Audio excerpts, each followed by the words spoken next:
Also erstmal finde ich das wunderschön, dass ihr da seid und dass wir heute miteinander sprechen und das sogar aufnehmen. Also ich freue mich auch mal hier jetzt zusammen mit Nathalie und mit Margit zu sein. Das ist so eigentlich mein Wunsch, den ich schon hatte, weil ich ja, ich fange jetzt gleich mal an, Margit schon lange kenne als meine IOPT Lehrerin und auch langjährige Freundin, und Nathalie kenne ich auch schon als Freundin, und das sind für mich die zwei wichtigsten Personen, die ich in der IOPT, ja, eine meiner wichtigsten schätze. Und ich habe schon sehr lange auch die Podcasts von Nathalie verfolgt und fand die wirklich immer sehr gut. Und dann fiel mir immer auch, genau wie bei der Margit, dass es zwar immer sehr viele Interviews gibt bei der Nathalie, aber sie interviewt, aber sie selbst gar nicht so zum Zug kommt wie bei der Margit auch. Und ich bin ein Fan von Diskussionen, also von verschiedenen Diskussionen im Politischen, auch Fair Talk oder so weiter. Und das merke ich, dass mir das fehlt. Ich finde diese Interviews absolut toll, die er macht. Aber ich möchte auch, was mir fehlt, eben Diskussionen auch in diesem Bereich. Und da denke ich, das würde ich gern mal machen wollen oder auch hören wollen. Und da sind mir sofort eben Nathalie und Margit eingefallen. Mit denen kann man authentisch sprechen. Die sind ehrlich, und das ist für mich so eine authentische Diskussion, die ich eigentlich nur in alternativen Plattformen finde. Die hätte ich gern eben in dieser Form auch mal. Und da freue ich mich jetzt, wenn das einfach mal so stattfindet. Und wir hatten letzte Woche schon mal ein bisschen zusammen gesprochen, und ich fand es so phänomenal. Diese Art von Diskussionen, die wünsche ich mir einfach auch in diesem Bereich. Und ja, nochmal vielen Dank, Nathalie, dass du das eben organisierst als Profi, und Margit auch als Profi im Bereich, und ich einfach mit dabei sein darf. Danke, Inge, dass du da so mutig und proaktiv bist und warst, weil ich denke, dass heute ein schönes Gespräch rauskommt, zumindest gefühlsmäßig ist das bei mir gerade so da. Also, wo ich dann vielleicht nochmal weitergehen möchte, wir hatten ja letztes Mal angefangen, und das war auch der Grund der Diskussion. Ich bin ja nicht so wie ihr Therapeut, ich sehe mich auch nicht, sondern ich bin Klient. Und ich bin mir aber mein bester Klient selbst, weil ich ja sehr viel arbeite. Margit hat mir gesagt, ich bin so ein Aufstellungsjunkie. Ich weiß nicht, ob ich das als Kompliment sehen soll oder nicht, aber ich bin mal so. Und ich teste auch, oder was heißt teste, enorm viel, und ich bin auch bei ganz vielen unterwegs. Und was mir bei euch auch gefällt, dass ihr beide Leute begleitet, aber auch sehr viel selbst an euch arbeitet. Und das finde ich ganz toll. Und zwar nicht nur so im stillen Kämmerchen mit irgendwelchen euch gleichen Therapeuten, sondern auch jetzt eben mit mir oder mit anderen. Und ihr habt auch keine Scham, sich jetzt mal also mit euren Klienten in eine Runde zu begeben. Und das finde ich auch ganz toll und unheimlich wichtig. Weil ich als Klient kann definitiv sagen, ich merke, wenn ein Therapeut nicht an sich gearbeitet hat. Und das ist so ein Thema, das wir letztes Mal schon hatten. Und da möchte ich einfach ein bisschen weitergehen. Das ist auch gut, es gibt in jeder Branche Schwarze und Schafe, kein Thema. Aber für mich ist es enorm wichtig, dass ich kann nicht irgendwelche Bioprodukte kaufen und esse irgendwas, was gespritzt ist. Also ich möchte das, was ich weitergebe, auf jeden Fall, das muss Hand und Fuß haben. Und ich finde es bei euch gut, dass ihr enorm viel an euch arbeitet. Und da fühle ich dann als Klient, da fühle ich mich sicher. Und das ist das, was für mich enorm wichtig ist. Ich brauche eine Sicherheit. Ich brauche nicht, ob es jetzt sexuelle Übergriffe oder irgendwie andere Themen sind, dass ich an eine Grenze stehe beim Therapeuten. Das habe ich auch schon erlebt. Das merkt man, wenn man öfters arbeitet. Und das ist für mich enorm wichtig, dass es bei dieser Arbeit so sein soll. Was sagt ihr dazu? Warum arbeitet ihr selbst? Ist es für euch genauso wichtig? Warum geniert ihr euch nicht? Ich sage mal, warum habt ihr keine Scham, das auch gegenseitig zu machen? Was ich bei vielen anderen erlebt habe, ist es für euch natürlich. Und ihr seid auch authentisch. Das ist für mich auch sehr wichtig. Als Klient möchte ich, dass der Therapeut authentisch ist. Und da möchte ich vielleicht zu Margret, zu dir nochmal sagen, das ist ja, ich habe ich habe das ja öfters manchen erzählt, wie hat sich denn deine Entwicklung geändert, weil ich ja früher in der IT-Industrie gearbeitet habe, ja, fast 20 Jahre und dann kam der Shift langsam. Und Margret, du warst dafür ja absolut essentiell, und ich wusste gar nicht, dass du es bist. Ich habe immer nach dir gesucht gehabt, weil du warst in einer meiner wichtigsten Arbeiten drinnen. Ja. Das war 2018, kriege ich gleich Gänsehaut, wenn ich das erzähle. Damals beim Franz Ruppert. Du erinnerst dich? Ich kann mich erinnern, aber ich wusste nicht, dass es so essentiell war. Absolut, weil dieses ganze Jahr 2018 führte von Anfang an, also es begann wirklich schon um die Neujahrszeit und da waren so viele wichtige Bausteine und dann diese eine Arbeit im Mai, ja, es war nicht das einzige, aber diese eine Arbeit in der Update-Gruppe, Update-Seminar, so nennt es der Franz Ruppert, aber es ist eigentlich für alle, die IOPT, also die identitätsorientierte Psychotrauma-Theorieausbildung gemacht haben. Da trifft man sich einmal im Jahr, um halt nochmal den neuesten Stand der Theorie einfach mitzubekommen, ja, und auch nochmal zu arbeiten. Und da hatte ich mir so gewünscht, dass ich gelost werde. Und dann hatte ich das Glück und dann noch vor der Mittagspause, dass ich dann nochmal in mich gehen konnte. Und dann habe ich dich, weiß ich noch, als mein Ich gewählt. Und ich kannte dich überhaupt nicht, bin da voll, habe alles nach Gefühl gemacht. Und das ist wirklich, also im Moment hat sich bei mir so eingebrannt. Also ich kann dir sagen, wo du gesessen bist. Ich kann dir sagen, wie du aufgestanden bist und wie du vor mir standst. Also dieses Gefühl, dieses überwältigende Gefühl. Also ich habe das einmal schon gesagt, ja, aber dafür bin ich dir wirklich auf ewig dankbar. Ja, schön. Schön, Nathalie. Also ich weiß auch, dass es irgendwie reinging, das war mir klar. Und ich finde es eben umso schöner, sind wir uns jetzt wieder über Umwege begegnet, dank der Inge, gell? Ja. Die wieder das Ganze initiiert hat. Ja, Inge, also möchtest du vielleicht gerade mal starten? Gehe ich noch mal kurz weiter. Also ich möchte auch noch mal dann euch generell auch noch mal vorstellen. Also ich gehe jetzt mal ganz kurz zu mir. Also mein Hauptmotto ist immer, erkenne dich selbst, und Margit sagt auch Fragezeichen. Also ich musste mal diverse Fragezeichen an meinen Kühlschrank kleben, weil das so ein Thema ist, ich frage zu viel. Und es waren auch schon in Aufstellungen, kam das auch schon so oft vor. Also ich bin wirklich jemand, der sucht und fragt. Und für mich ist eigentlich mein tägliches Brot eine Selbstübung an mich selbst. Also wer bin ich? Das ist immer noch das Thema. Und da kam natürlich die IOPT sehr gut. Und für mich ist das enorm wichtig als Basis, um zu erkennen, sinnvolle Fragen über Gott, die Welt und über mich selbst zu stellen. Und IOPT finde ich absolut toll. Da haben wir uns auch kennengelernt. Wie es auch Margit auf ihrer Homepage sagt, diese Brücke zwischen Phänomenal und Logik. Und dafür finde ich die IOPT toll. Obwohl ich auch überall in anderen Gebieten forsche und eben die Suche nach mir selbst, wer bin ich? Und da möchte ich jetzt nochmal zu Margit sehen. Man kennt euch in irgendeiner Weise, aber es gibt auch so viele Themen. Was macht die Margit überhaupt? Ich habe jetzt bei ihr nochmal zum zweiten Mal die Ausbildung gemacht. Nachher gehe ich auch nochmal zu Nathalie, die absolut phänomenal war, die Weiterbildung nochmal zum IOPT.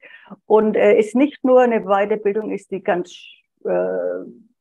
Standard ist, sondern wirklich, da ist so viel Eigenes von der Margit dabei und so viel Themen, die sie aus ihrer eigenen Biografie, aus ihrer Laufbahn schon mitgebracht hat. Und da wollte ich dann eigentlich mal sagen, Margit, kannst du dich ein bisschen vorstellen, was du machst? Du machst ja nicht nur IOPT, du hast noch so viel Background. Man kennt dich nur ein bisschen von der IOPT. Woher kommt das alles? Woher weißt du so viel? Also wie du sagst, ist schon zusammengesammelt, wirklich. Und ich habe die Reise eigentlich, ich kann sagen, vielleicht aus einer Pubertätskrise oder respektive als junge Person die Krise schon gehabt. Wer bin ich eigentlich? Und war dann irgendwie mit 17-jährig eigentlich auf eine Freundin gestoßen, die eben einiges älter war als ich und mich da so eigentlich ganz früh mitgenommen hat auf diese, ich sag jetzt mal, Suche oder also einfach viele Impulse da reingegeben hat, dass es eben noch anderes gibt als jetzt einfach nur jetzt die Gesellschaft, die wir hier sehen. Und dann habe ich mich mit 25 entschieden, eine Naturheilpraktiker-Ausbildung zu machen. Und dann habe ich aber sehr früh gemerkt, es ist eigentlich die Psychosomatik, die mich interessiert. Also die Psyche, die eigentlich einen wesentlichen Teil dazu beisteuert, was wir leben, wie wir uns fühlen, was der Körper dann eben auch macht, aufgrund von unserer Einstellung, Haltung oder eben dem Rucksack, den wir mitgenommen haben. Und habe dann gemerkt, nee, ich möchte das weiter verfolgen. Und dann habe ich eben eigentlich auch aus einer ähnlichen Suche wie du wahrscheinlich, Inge, eigentlich so immer wieder verschiedene Angebote einfach ausprobiert. Genau mit dem Ziel, was kann ich da noch mehr dazulernen über mich selber, über Menschen, überhaupt. Also jetzt nicht nur über den Menschen an für sich, aber ich war dort extrem eigentlich auch in spirituellen Kreisen, esoterischen Kreisen. Und das war auch sehr spannend, wirklich, weil wir ja bei der IOPT ja auch eben mit einem Phänomen arbeiten. Ja? Und das finde ich ganz wichtig, dass es eben so wie beides vereint, die Logik und das Phänomen. Und ich habe dann gemerkt, man kann sich auch in Phänomenen dann wiederum verlieren. Und habe dann eben, wie soll ich sagen, ja, mein zweites Standbein war dann so auch wirklich die Wirtschaft. Also ich, ähnlich wie die Nathalie eben gesagt hat, ich habe einfach in einer ganz normalen, also in normalen Firmen gearbeitet als normale Angestellte und finde das eben auch ein absolutes Plus, wenn man dann einfach auch mitbekommt, ja, was beschäftigt eigentlich der ganz normale Bürger oder die Bürgerin? Also die einfach ganz normal in der Gesellschaft eingebettet ist, ohne dass man jetzt einfach so nur in einer Welt lebt. Und ich glaube, das hat mich auch extrem inspiriert, eben diese Brücken zu bauen, also vielleicht auch andere Menschen anzuregen. Ja, hey, da gibt's doch noch mehr als einfach nur arbeiten und einfach Geld verdienen und Ferien machen. Und durch diese Kurse bin ich dann natürlich durch verschiedenste eben Schulen und habe dann einfach wirklich ganz tolle Lehrer kennengelernt, wo ich dann gemerkt habe, ja, also das nehme ich mit. Meine größte Lehrmeisterin war eigentlich mein eigenes Pferd und habe eben aufgrund von dem gemerkt, hey, diese Hochsensibilität der Pferde bringt mich an meinen eigenen Spiegel. Und dann war ich nicht zufrieden mit mir, definitiv nicht, weil das Pferd auch nicht zufrieden war mit mir und wollte natürlich auch das Beste rausholen. Und ja, da ging dann die Reise weiter. Das kann man dann auf meiner Homepage auch angucken, wenn man das will. Wichtig ist auf jeden Fall dann für mich gewesen, dass ich den Franz Robert gefunden habe. Und da war dann eben für mich genau dieses Element von diesen beiden Welten, also das Phänomen und die Logik für mich sowas von einprägend. Also ich war dann angekommen. Und dann wusste ich so, all das, was ich jetzt vorher mitgenommen habe, da finde ich jetzt einen super Boden dafür, um genau das einfach einzubauen, weil es einfach so passt. Aber was ich auch noch sagen möchte, du bist ja auch in Schulen, speziell in der Schweiz, und gibst dort Medienunterricht. Ich glaube, es ist richtig. Du bist also sehr viel in Kontakt mit Schülern, Jugendlichen und auch Eltern. Und das finde ich auch sehr wichtig, da unterhalten wir uns oft. Also du hast auch ein Verständnis, was geht gerade ab bei den Jugendlichen, auch während der Corona-Zeit, welche Ängste, welche Probleme, und kannst das auch sehr gut zusammenfassen. Und das finde ich auch sehr wichtig. Wenn du da vielleicht noch 2, 3 Sätze erzählen kannst, was machst du da genau in den Schulen? Ja, das stimmt. Also ich habe ja nicht nur die IOPT, weil ich ja eben auch vorher was ganz anderes gemacht habe, aber ich war immer mit Menschen zusammen. Ich habe immer Schulungen gemacht, also schon sehr lange Schulungen, also eben Brückenbauerin. Und was mache ich dort in den Schulen? Also es geht natürlich jetzt um die Medienrevolution, die wir da schon seit einiger Zeit ja jetzt mitbekommen, die auch viel mit Menschen macht. Und das Tolle ist, dass ich jetzt einfach wirklich mit sensiblen Themen an die Schulen gehen darf. Da bin ich dann einen halben Tag und das fängt dann in der Altersklasse von etwa 7-jährig an, bis sie dann eben rauskommen aus der Schule und eine Lehre starten. Und natürlich ist das Programm abgestimmt und da geht es eben drum um das Bewusstsein. Also was macht der Bildschirm mit mir? Welche Kinder bei welchen Kindern merke ich schon bereits, dass die weg sind, weil der Bildschirm eben was macht mit den Kindern und mit den Eltern. Und da bin ich immer froh, wenn ich dann noch Elternabende habe, wo ich dann einfach die Botschaft rübergeben kann, hey, ihr seid Vorbilder, also wir sind als erwachsene Menschen Vorbilder für Kinder. Und bitte achtet einfach auf die kleinen Dinge des Lebens. Und jetzt mit dem IOPT fühle ich mich natürlich auch immer wieder bestätigt, wenn ich sehe, wie die Kinder sich in der Klasse verhalten und das nicht nur in Bezug auf Medien, sondern eben auch in Bezug auf das Thema Trauma. Ja, da entwickelt man dann natürlich ein ganz anderes Auge dafür. Das kennen wir, glaube ich, alle. Also diese große Entwicklung, die wir selber eben auch erlebt haben. Aber wir haben ja bei der Weiterbildung auch Übungen von dir gemacht, die du aus der Erwachsenenweiterbildung benutzt hast. Also du bist ja in diese Richtung auch noch tätig und diese Übungen fanden sämtliche Mitglieder phänomenal. Da wurde dann natürlich immer noch mehr gewünscht, aber Weiterbildung gab es nur für 3 Tage. Also woher hast du also das heißt, du machst auch Weiterbildung für Erwachsene. Wenn du da noch 1, 2 Sätze sagst, also. Ja, also ich sage jetzt mal, die Basis ist die Teamdynamik. Also ich habe auch selber Kurse besucht, Weiterbildungen, was Teamdynamik betrifft. Und das war für mich wirklich essentiell, einfach dort für mich ein riesen Vertrauen zu gewinnen, dass ich als Begleiterin oder als Lehrerin oder wie auch immer eben nicht immer alles unter Kontrolle haben muss, so wie bei IOPT eben auch nicht, ja, sondern dass ich mich voll und ganz auf die Gruppendynamik also vertrauen kann, abgeben kann, weil ich genau weiß, hey, es gibt ja sowas wie eine Schwarmintelligenz auch unter Menschen. Ja? Und das ist so schön, wenn dann durch diese Gruppendynamik, wenn du weißt, wie die einzusetzen, so viel Raum kreieren kannst, so dass du dann eben auch siehst, ja, die Individualität eines jeden entwickelt sich eigentlich erst durch diesen Raum, der er dann eben auch einnimmt und den ich in meiner Verantwortung sehe, eben dann auch zu geben, wenn ich ja schon Klassen leite.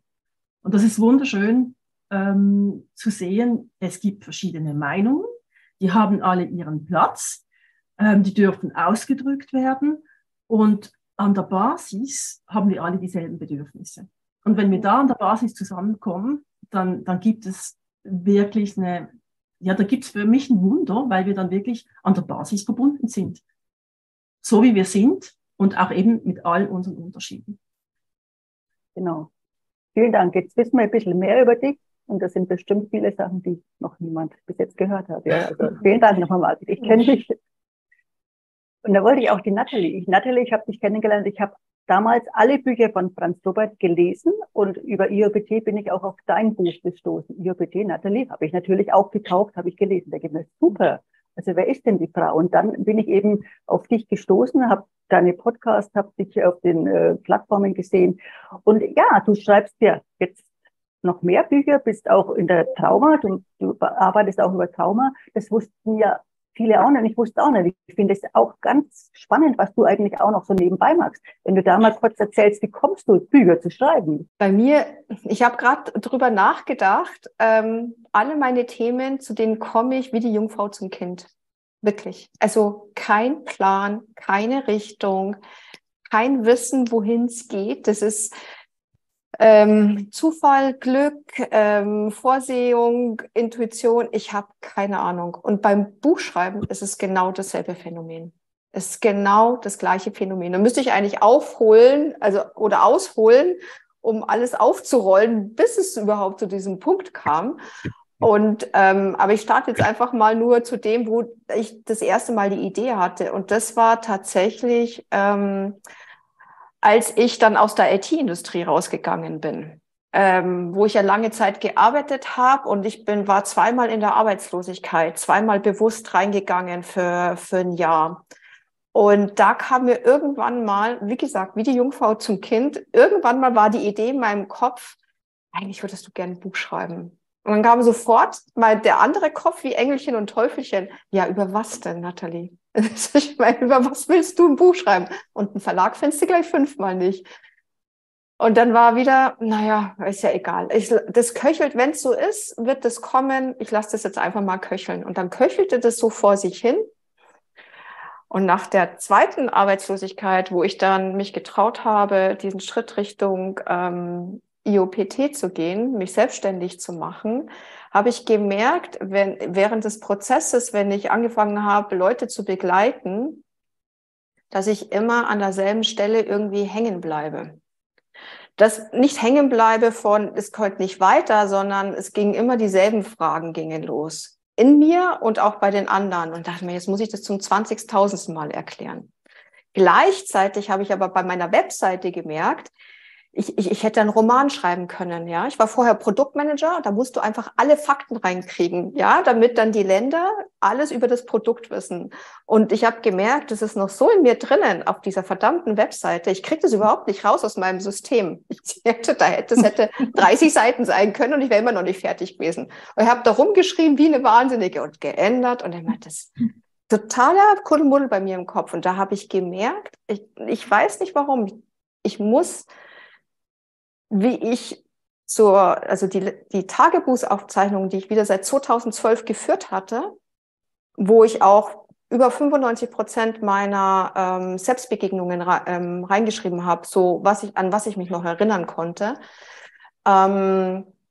Das musste ich irgendwie niederschreiben. Es musste aus mir raus. Es hilft nichts. Ich bin weder ein Autor, ein Schriftsteller, noch gibt es einen Verlag. Heutzutage gibt es ja Gott sei Dank Selbstverlage, ja. Und da habe ich mir einfach den größten in Deutschland genommen, Books on Demand, und dachte mir, das muss einfach aus mir raus. Ja, in dem Fall nicht als Selbstbegegnung, sondern als, ich brauche das schriftlich. Also es war für mich ganz, ganz wichtig, das schriftlich festzuhalten.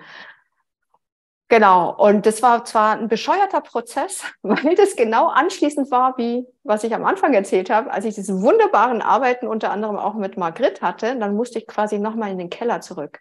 Das war nicht schön. Da muss ich ganz ehrlich sagen, es war überhaupt nicht schön. Hat mich sehr, sehr, sehr viel Kraft gekostet, aber als ich es dann endlich fertig hatte, war das wie erledigt. Also es war wie eine Katharsis. Webseite war auf einmal leichter, ich brauchte nicht 1000 Sachen reinstellen und es war so eine Erleichterung. Und dann dachte ich, na ja, das ist ja toll, jetzt kannst du mal was machen und da ist kein Verlag, der dir sagt, das Cover musst du machen und so will ich den Inhalt haben und das änderst du bitte. Ich dachte mir, das ist doch wunderbar, ich habe da richtig Lust zu schreiben. Ich habe einfach Lust zu schreiben und dieses Gefühl, was in der Hand zu haben als Buch, echt klasse. Und dann dachte ich, ich will jetzt gleich noch ein zweites schreiben. Und dann kam mir wieder, ja genau, dann schreibst du über Träume. Weil ich die Ausbildung zur Traumarbeit nach Ortrud-Grün gemacht habe. Da gibt es tatsächlich eine Ausbildung, die dauert sage und schreibe 3 Jahre. Ja, in den heutzutage sagt man Traumdeutung, aber hat nichts mit Deutung zu tun.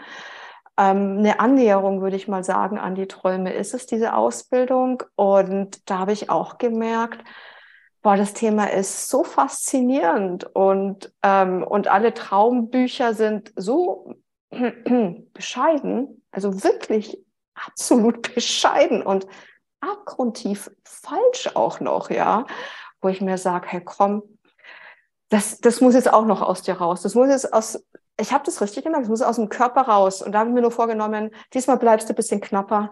Das Lesen und immer wieder lesen von mehreren 100 Seiten. Also da wirst ja, ich weiß gar nicht, wie manche Leute einen Roman schreiben kommen in 500, 600 Seiten. Also das wirst ja wahnsinnig beim Durchlesen und immer wieder durchlesen. Darum habe ich das kürzer gehalten und habe da diesmal ein Kompendium draus gemacht. Ja, wenn jemand, wie so ein Einstieg in die Traumwelt und wenn jemand anfangen möchte, seine eigenen Träume zu beleuchten, dafür habe ich es geschrieben und habe natürlich das Wissen von den ganzen Selbstbegegnungen da auch mit reingepackt, weil das natürlich eine viel, viel tiefere Ebene nochmal aufmacht. Dies finde ich absolut der Hammer, ja. Und ich finde, beides gehört auch zusammen. Genau. Und als das fertig war, habe ich dann auf Englisch auch noch übersetzen lassen. Das war auch nochmal ein Prozess. Das heißt, dass das Buch über Träume ist auch auf Englisch übersetzt. Genau, Okay. ist auch auf Englisch übersetzt. Und ist jetzt draußen, habe ich also vor weiß nicht, 2 Monaten, 1 Monat, 2 Monaten ist das veröffentlicht worden. Genau, und dann habe ich mir gedacht, so, jetzt habe ich Lust, noch ein drittes zu schreiben. Das ist einfach, macht einfach Spaß. Das ist mein kreativer Prozess, ohne dass ich jemanden glücklich machen muss, ohne dass das irgendwas darstellt. Also es ist wirklich nur für mich. Und wenn jemand es auch noch möchte oder annimmt oder findet oder gut findet, dann freue ich mich wie Schnitzel. Aber es ist nicht mein Ziel. Also das Ziel ist wirklich nur für mich. Und dann, diesmal nehme ich für mich ein heftigeres Thema und da geht es um Kinder. Das ganze Thema von Zeugung bis 18 Jahre. Zum Thema Neurodermitis, künstliche Befruchtung, Schlafwandeln, Depressionen. Ich war ja auch 1,5 Jahre als Schulbegleitung hier, saß ich neben Kind in der Schule und hatte auch mal bei meiner ersten Arbeitslosigkeit, war ich ehrenamtlich mal für eine Grundschule, das nannte sich Lernbegleitung. Da ging es aber darum, in der Klasse auszuhelfen, je nachdem, was halt so ein Lehrer gerade so braucht. Und das war sehr, sehr interessant, weil ich habe ja den Blickwinkel, ich war ja selber Schüler. Sind wir ja alle. Also wir sind alle geboren, wir waren alle Schüler, zumindest die meisten, da wo Schulpflicht ist, sagen wir es mal so, ja. Okay, dann bin ich Mutter von 2 Kindern, habe ich die Variante gesehen, ja. Und dann aber drinnen zu sein in der Schule, ohne irgendeine Agenda quasi. Weder bin ich verwandt, verschwägert, noch sonst irgendwie in diesem Schulsystem eingebunden, sondern wirklich so einen Blick von außen zu haben. Und wo ich älter bin, nicht mehr wo ich jung bin, also das war absolut hochinteressant. Und darum ist mir das... Und wann soll das Buch erscheinen? Hast du da schon ungefähr einen Termin? Oder? Also ich brauche auf alle Fälle mindestens ein Jahr, bis ich durch bin, weil es ist echt, ich habe für jedes... ein Jahr. Definitiv, genau. Und dann werde ich mal sehen, wie schnell oder langsam das geht und mit welcher Sprache ich anfange. Weil die Arbeiten waren ja alle auf Englisch gewesen, nicht auf Deutsch. Und dann muss ich erst mal gucken, fange ich zuerst mit Englisch an und übersetze es dann auf Deutsch oder übersetze ich es gleich auf Deutsch und mache es dann auf Englisch. Werde ich dann sehen. Also du hältst uns auf jeden Fall auf dem neuesten Stand. Ich freue mich auf jeden Fall, weil das ist ein Thema, das uns alle irgendwie betrifft. Wir waren alle Kinder, viele haben Kinder und das ist natürlich ein ganz spannendes Thema. Also sobald irgendwas da erscheint, bitte auch die Informationen weitergeben. Ja. Und ich sorge auch dafür, dass es weitergegeben wird. Gerne, danke dir. Also für mich ist Authentizität und Sicherheit enorm wichtig. Gehe ich mal weiter zur Margit. Ist das auch so dein Thema? Deswegen bin ich ja auch sehr gut bei euch. Ja, also das Thema Authentizität ist mir einfach gerade in Zusammenarbeit mit Pferden, also als ich dort viel mehr in die Tiefe gehen wollte, ging ich ja zu jemandem, der ja sich mit Trauma und Pferden auseinandergesetzt hat. Und da ging es wirklich rein nur um die Authentizität und nicht um irgendwelche Methode. Also nicht irgendetwas, was man drüber stülpt, dass man dann irgendwie so weitergibt und dann kann das dann irgendwie, wir sagen jetzt auf Deutsch, ne, auf Schweizerdeutsch, Greti und Pleti kann das dann. Ja. Habe ich jetzt nicht verstanden, aber es ist okay. Also sagen wir in Bayern auch. Ja, tatsächlich. Ja, super. Die sind nämlich gar nicht so weit weg, die Schweizer und die Bayern. Ja, das heißt, es braucht wirklich sowas wie eine Selbstreflexion und nicht irgendetwas, so ein Tool nach Anleitungsbuch.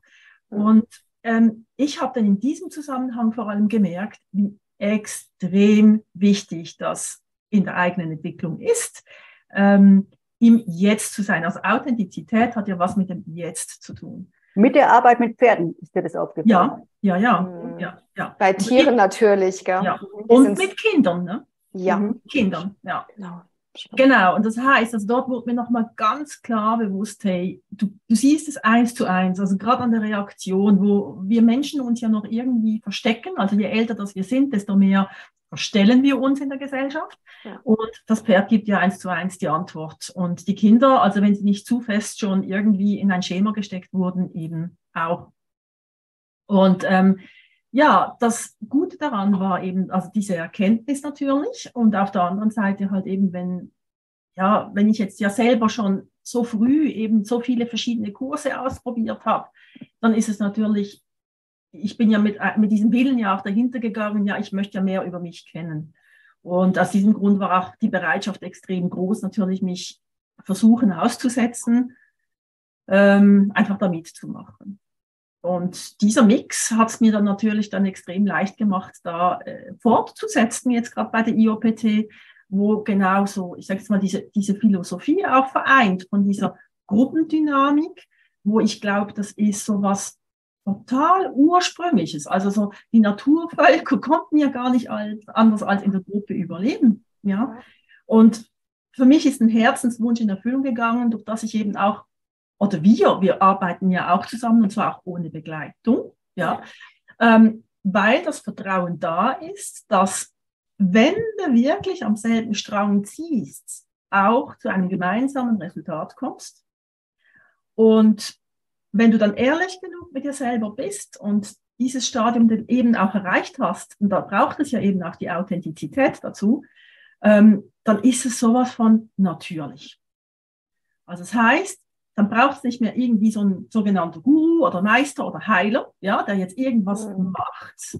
Und dann ist man abhängig von dieser Person, sondern mir gefällt eben extrem das Resultat. Vor allem, früher war es ein Gedanke, jetzt ist es ein Resultat, das sich gezeigt hat, wir können ganz normal gruppendynamisch arbeiten, durch das wir einfach so sind, wie wir sind. Und eben durch diese Prozesse eben auch immer wie mehr wir selber werden. Und dann wird es so einfach, miteinander zu sein. Ja.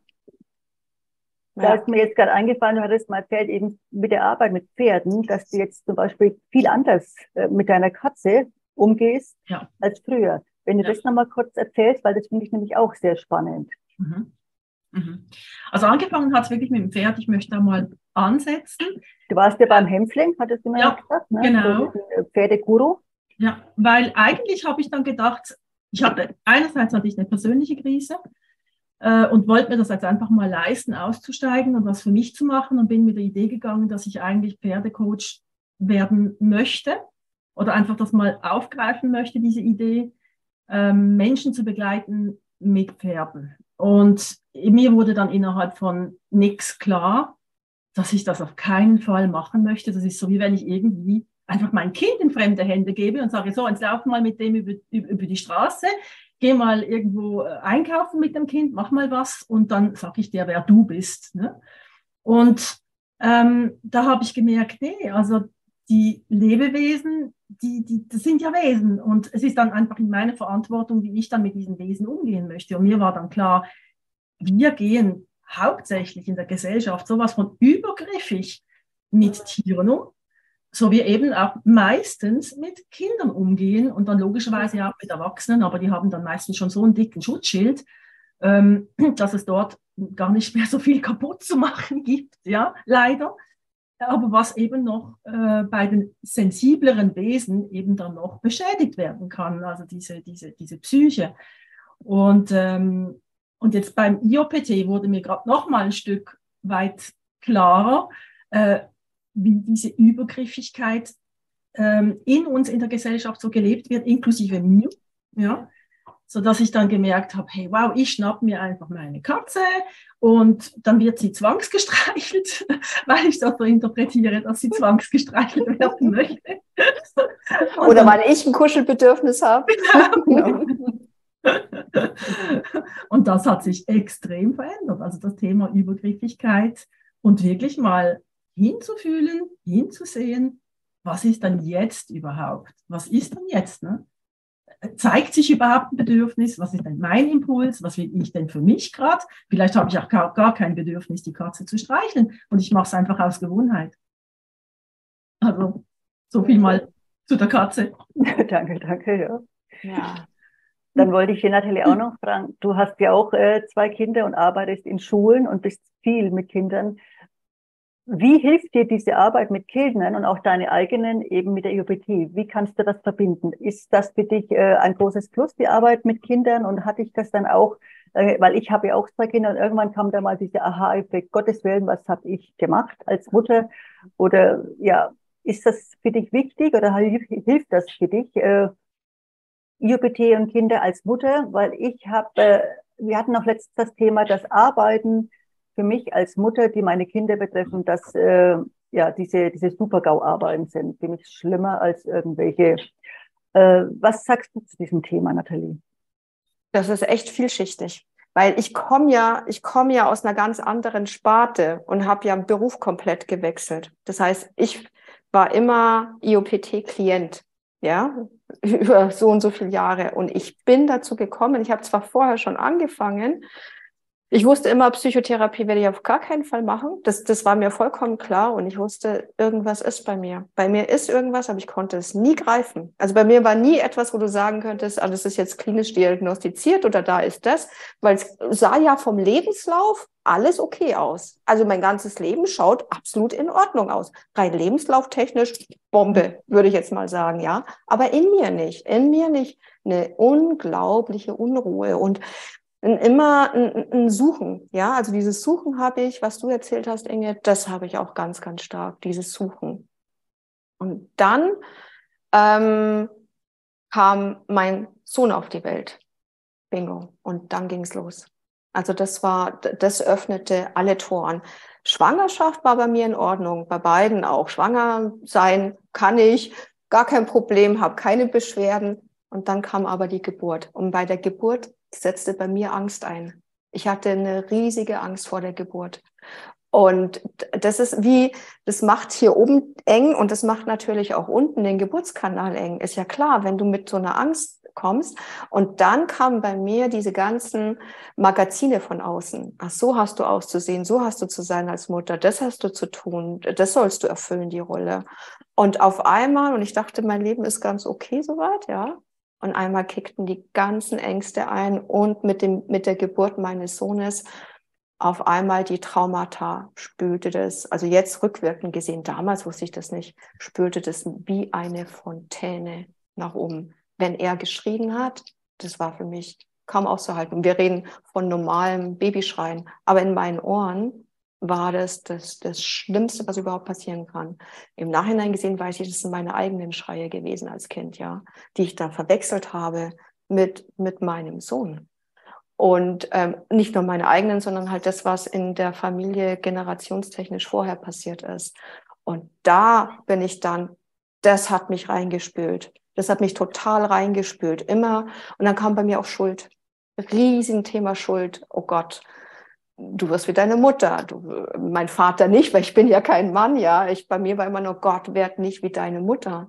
Und meine Mutter fing dann auch an, psychotische Züge zu haben, als meine beiden Kinder auf die Welt gekommen sind. Wir hatten massive Probleme mit Polizei, mit Klinikaufenthalten und so weiter und so fort. Also, und das während einer Zeit, wo ich dachte, ich hatte eigentlich mein Leben so halbwegs okay, stabilisiert, ja. Und dann brach wirklich links und rechts und oben und unten ein Inferno aus. Und das Problem, ich war komplett alleine damit, weil keiner hat mich verstanden. Also erstens ist es schwer, das zu artikulieren. Was ist in dir, was passiert in dir, ja. Das ist das Schöne, wenn du länger Therapie machst, kannst du das alles wunderbar artikulieren. Aber davor, wie willst du es ausdrücken? Du hast keine Worte, du verstehst dich ja nicht mal selber. Und also Freunde oder auch damals mein Ehemann, wir haben überhaupt nicht drüber gesprochen, ja. Aber auch mit Freunden. Kein Anknüpfungspunkt, also wirklich total alleine. Und da durch diesen inneren Kuddelmuddel, da sich durchzuarbeiten, war für mich extrem, extrem schwierig. Darum bin ich zum Beispiel jetzt, diese Erfahrung, die ich gemacht habe, darum bin ich gerade mit Müttern oder mit Eltern generell, bin ich sehr, sehr, versuche ich zumindest, weiß nicht, ob es immer klappt, aber ich versuche sehr, sehr mitfühlend zu sein und sehr unterstützend, ohne aber die Wahrheit nicht auszublenden, ja. Die Wahrheit muss auch da sein, aber beides soll da sein, beides darf da sein. Aber dann, weil halt eben das Schuldthema gerade bei Müttern, also so groß ist und das kannst du auch nicht ausreden. Das ist nichts, was du verbal da irgendein Pflaster drüber tun kannst. Dafür brauchst du diese Selbstbegegnungen und dann tiefer reinzugehen, um einfach dich selber und das System zu beruhigen. Und also da Also es gibt natürlich viele Eltern, die wollen nicht hinschauen, ja. Also es gibt ganz wenig Eltern, die sich tatsächlich das trauen, vor allem wenn die Kinder noch klein sind. Das musst du ja auch mal handeln können, wenn du dann nach Hause gehst, was in dir abgeht, und du musst ja funktionieren. Und nicht nur Montag bis Freitag und dann hast du Wochenende und dann hast du Urlaub, sondern 24x7. 1 Jahr, 2 Jahre, 3 Jahre, 4 und so weiter und so fort, mit einem unglaublichen Schlafmangel. Und für jeden sind ja andere Sachen schwierig. Ja. Bei mir zum Beispiel, wenn ich keinen Schlaf habe, das ist für mich, geht gar nicht. Ja. Für mich war der Schlafmangel irre. Und dieses keine Auszeit haben, nicht mal irgendwo Luft schnappen können, ja, weil man braucht ja ein ganzes Dorf, um ein Kind zu erziehen. Aber wo gibt es denn die Dörfer in den westlichen Ländern, ja, da hast du die Mini-Familie oder wie auch immer. Und nur weil du vielleicht ein Dorf hast, heißt ja nicht, dass du ein tolles Dorf hast, das dich dann unterstützt. Vielleicht kriegst du dann noch mal eins oben drüber und da bist du nicht richtig und dort solltest du dann, ja. Und dann auch immer mit meinem Anspruch, ich möchte es ja besser machen oder ich möchte es anders machen für meine Kinder. Und da habe ich auch, das hat mich viele Jahre gebraucht, bis ich gelernt habe überhaupt, dass das Schlimmste ist überhaupt. Das darfst du niemals denken. Also da tust du dir so viel Blocker nochmal zusätzlich rein. Also da schießt du dir selber ins Knie. Das geht überhaupt nicht, ja. Und das ist, und noch viel, viel mehr, also da könnte ich jetzt auch wieder stundenlang erzählen, und das noch viel, viel mehr aus diesen eigenen Erfahrungen. Und dann jetzt, weil ich auch noch Familienratskoordinatorin bin für einen Träger fürs Jugendamt hier bei uns vor Ort, habe ich natürlich dann auch nochmal Einblicke in, und es sind nicht nur Hartz-IV-Familien, ja, für jemand, der denkt, es ist ja nur die unteren Schichten und so weiter. Nein, nein, nein, da hast du alles mit dabei. Und da auch wieder, wie die Familien sich zerfleischen gegenseitig. Schulverweigerung, vielleicht mal nur als einen Punkt, weiß ich mittlerweile ganz, ganz klar durch die allgemeinen Arbeiten und aber auch, was ich da gesehen habe, ist immer da ist immer ein Riesenkonflikt in der Familie. Und die Schule ist nur eine Projektionsfläche. In den wenigsten Fällen ist die Schule das Problem oder ein Lehrer, sondern die Schule per se ist eigentlich eine Riesenprojektionsfläche. Und darum, und aus diesem, sage ich mal, Multigebilde versuche ich dann gerade auch Eltern zu begleiten. Aus ganz persönlichen Erfahrungen, aber jetzt auch die anderen Erfahrungen, die ich von außen her in dem Bereich sammle. Aber es ist sehr, sehr diffizile Arbeit und da muss man echt feinfühlig sein. Ja. Und da hilft dir natürlich deine Erfahrung und deine Selbstbegegnung und da hast du natürlich auch ein Gespür oder ihr beide und das finde ich natürlich enorm wichtig. Ja. Ich kann mich erinnern, also ich habe ja das große Glück, dass meine Familie auch IOPT tätig ist und ich habe 2 Söhne, die sind auch sehr mutig und haben auch schon bei Margit, auch die Schwiegertochter in Spee macht schon und Margit erzählt natürlich nichts, das ist natürlich auch richtig. Und wenn mein Sohn ab und zu mal so eine Aufstellung macht und dann frage ich, und wie bin ich weggekommen als Mama, weil sich dann die Margit ja manchmal so in die Rolle stellt, Mama, du warst aber ganz schön gestresst, ja. Also das ist für mich natürlich auch immer so, wie bin ich weggekommen, ja. Interessant, aber ich muss da durch oder ich gehe da durch und ich mache das ja eigentlich nicht nur für mich, sondern auch für die nächste Generation, meine Kinder. Und ich finde es absolut toll und da bin ich auch stolz, dass die das auch mitmachen. Und auch die Schwiegertochter in Spee, eine Französin, weil Margit spricht auch Französisch und natürlich auch Englisch, dass dann auch eben, dass sie auch ab und zu mal so eine Aufstellung macht. Und jetzt auch ein Warte mal, da würde ich gerne noch einen Punkt sagen, Inge, weil mir das gerade einfällt. Da erinnere ich mich an die Anfangszeiten der IOPT. Da hieß es nämlich, weil ich da auch gefragt hatte damals, ja, soll ich jetzt mehr mit den Themen meiner Kinder arbeiten oder an mir? Und damals hieß es noch, nein, du arbeitest an dir, weil damit löst du automatisch die Themen der Kinder. Ist richtig, aber ich sage mittlerweile, mach beides. Weil ich feststelle jetzt über den langen Zyklus, ja, mein Sohn wird jetzt bald 22. Du trägst es 22 Jahre sonst mit dir herum oder noch länger. Darum schaust dir lieber an dem Punkt genau an. Das andere kriegst du immer mit im Paket drinnen. Aber das nimmt so viel Gewicht, so viel Last weg von den Eltern. Und ich sage bewusst Eltern, nicht nur Mutter, weil es können immer zwei zum Tango tanzen, du hast Vater und Mutter.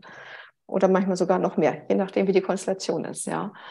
Aber es ist wirklich wichtig, sich immer das Thema jetzt anzuschauen. Wenn das Kind schlecht schläft, wenn es in der Schule Probleme hat, wenn es einnässt zum Beispiel, ja, Albträume hat, ist auch ein ganz, ganz spannendes Thema. Wir wissen ja zum Beispiel auch, dass allein das Geburtsthema ein riesen Feld ist. Ja, also da auch nochmal die Geburt nachzuarbeiten. Genau, richtig. Enorm Und zwar Feld, für Mutter und Kind.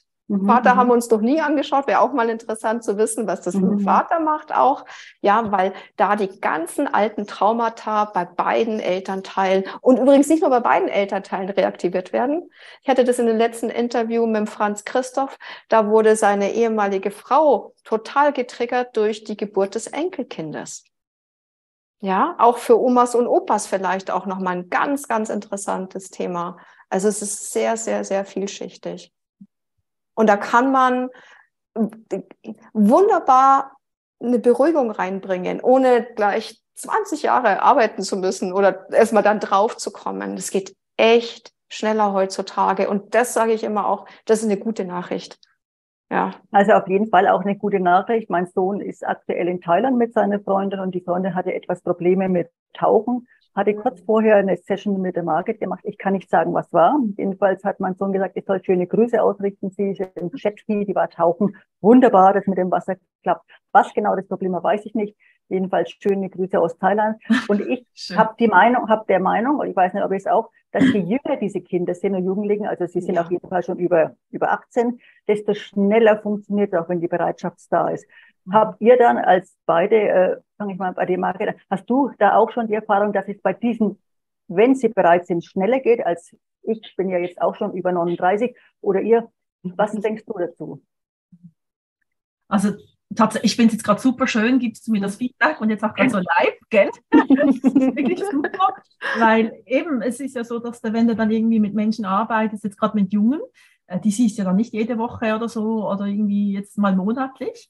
Und bin natürlich dann auch froh, wenn ich dann weiß, hey, wie hat sich dann weiterverfolgt? Und eben unterdessen weiß ich auch, warum ich die nicht regelmäßig sehe. Weil, wie du sagst, oder selber beobachten konntest, bei denen geht massiv viel. Und ja, das kann ich also bestätigen. Also eben auch zum Beispiel wieder der Freundeskreiswechsel. Also dass auf einmal irgendwie klar wird, hey, nee, ich muss da raus aus der Beziehung, wenn die da schon irgendwo eben in einer Beziehung sind, so mit 16 oder 17. Und dann wird es auf einmal so klar, oder eben der Freundeskreiswechsel. Moment mal, stopp, wenn du sagst 16, 17, ab wann nimmst du dann Kinder auf bei dir? Also ich nehme sie ab dann auf, wenn ich weiß, dass die Eltern selber arbeiten. Okay. Ganz das ist, okay. Das ist für mich der wichtigste Punkt. Also ich arbeite mit keinem Kind, das noch zu Hause ist, wo die Eltern nicht arbeiten. Ganz wichtig. Kannst du das auch begründen nachher? Ja, das kann ich begründen. Also gerade weil ja dann, du hast es ja selber schon oder ihr habt es ja auch angeschnitten, das mit der Schuld. Ne?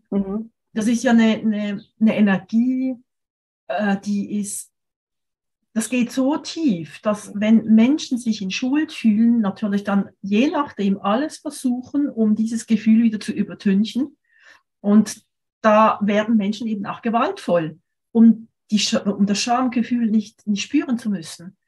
Und das Problem ist dann wirklich, wenn dann irgendwie ein Kind dann was aufdeckt innerhalb des Familiensystems und dann eben an zum Beispiel jetzt das Schamgefühl antickt der Eltern, ja, wie schnell ist es dann passiert, dass dann einfach die Eltern total, wie sagt man, das Gegenteil von aktiv ist, nicht proaktiv, Entschuldigung, eben gerade passiv, störend eigentlich, ja. Also, dass es dann zerstörerisch wird, das, was man dann gerade aufgebaut hat. Und das möchte ich natürlich definitiv vermeiden, weil dadurch natürlich auch etwas wie eine Retraumatisierung dann stattfinden kann. Und so das ist aber sehr wichtig, dass du das erzählst, weil ich hatte eine Nachbarin und die hatte mir auch gesagt, kann meine Tochter, sagt, warum fängst du nicht mal bei dir an? Ich habe doch nichts, die Kinder haben was, ja. Und das ist genau sehr wichtig, dass du das erzählst. Das ist für viele Eltern, die haben, ich habe kein Problem, die Kinder, schick mal die Kinder weg, die sollen da was klären, ja. Mhm. Das ist, denke ich, bei vielen überhaupt nicht bewusst, dass da könnte was aufgedeckt werden, ja. Ganz wichtiger Punkt, der wirklich nicht zu unterschätzen ist. Mhm. Mhm. Wie geht es bei dir, Nathalie, wenn du mit Jugendlichen, hast du dieselbe Erfahrung gemacht? Arbeitest Ja. du auch mit Jugendlichen oder auch erst so wie bei der Margit, wenn die Eltern arbeiten? Oder wie machst du das? Ich habe ein bisschen angefangen und bin jetzt sehr, sehr vorsichtig geworden. Darum finde ich das sehr, sehr gut, was du, Margret, gerade gesagt hattest. Du arbeitest erst mit den Kindern, wenn die Eltern auch arbeiten. Ich bin da, ich sehe das auch als einzigen Lösungsweg, muss ich ganz ehrlich sagen. Und da gibt es ja welche, die dann sagen, ja, am besten sucht man dann verschiedene Therapeuten oder verschiedene Ansätze. Das muss übrigens überhaupt nicht sein. Ja, es kann gut und gerne bei derselben Person sein. Ist sogar hilfreich, weil es dann auch nochmal schneller oftmals auch noch gehen kann, ja. Aber was ich gemerkt habe, es kommt echt auf das, aber als ich noch mit Kindern gearbeitet habe, ich habe jetzt seit ein paar Monaten, das habe ich ausgesetzt, ja. Aber als ich das noch gemacht hatte, habe ich auch in unterschiedlichsten Altersstufen unterschiedliche Dinge gesehen, ja. Bei einem Neugeborenen habe ich zum Beispiel auch körperliche Symptome gefühlt gehabt in der Resonanz. Also ich war da in der Resonanz drin, war eine Einzelsitzung und dann hatte ich was im Gaumengefühl die ganze Zeit. Und die Eltern sind hinterher zum Arzt gegangen. Da hatte ich gar nicht damit gerechnet, ehrlich gesagt, und wollten das nur mal abklären. Und dann hat sich tatsächlich was gezeigt im Gaumen hinten. Ja, Moment, du hast mit den Eltern mit Neugeborenen, du hast zusammen. mit einem Neugeborenen, genau. Und Aber dann die Eltern waren dabei. Eltern waren dabei mit dem Neugeborenen, weil es noch zu Okay. klein war. Mhm. Und da hatte ich zum Beispiel was gemerkt im Gaumen in der Resonanz bei dem Mhm. Jungen und habe das für mich selber gar nicht als so wichtig genommen als Teil der Arbeit. Aber bei den Eltern hat es angedockt. Die sind zum Arzt und dann haben sie tatsächlich was festgestellt bei dem Jungen, zum Beispiel, ja. Dann ist hinterher das Trinken leichter gefallen. Bei einem Das heißt, anderen, zu erzählen, du hast also diese Familie mit diesem Kind und der hatte was am Gaumen und du hast diesen Gaumen aufgestellt und hast das reingesteckt. nein, wir Oder hatten wie? ein ganz anderes Thema gehabt, aber Okay. in der Resonanz fühlte ich irgendwas im Mund Mhm. permanent und habe das halt ausgedrückt. Du weißt Mhm. ja, da gibt es ja viele Themen, die dann hochkommen in so einer Resonanz, unter anderem auch das. Und dann war tatsächlich etwas. Und die Wusste Eltern waren bereit, keiner. es aufzunehmen. Und das war natürlich wichtig, dass du zusammen mit den Eltern, mit dem Kind ja, in Ja. einer guten Gruppe, das ist genau wichtig. Mhm. Und bei einem anderen Neugeborenen, da war der ein bisschen älter, da war der Junge was auch, da war der, glaube ich, so 3, 4 Monate alt. Da war die Mutter dabei, die Eltern waren nicht zusammen.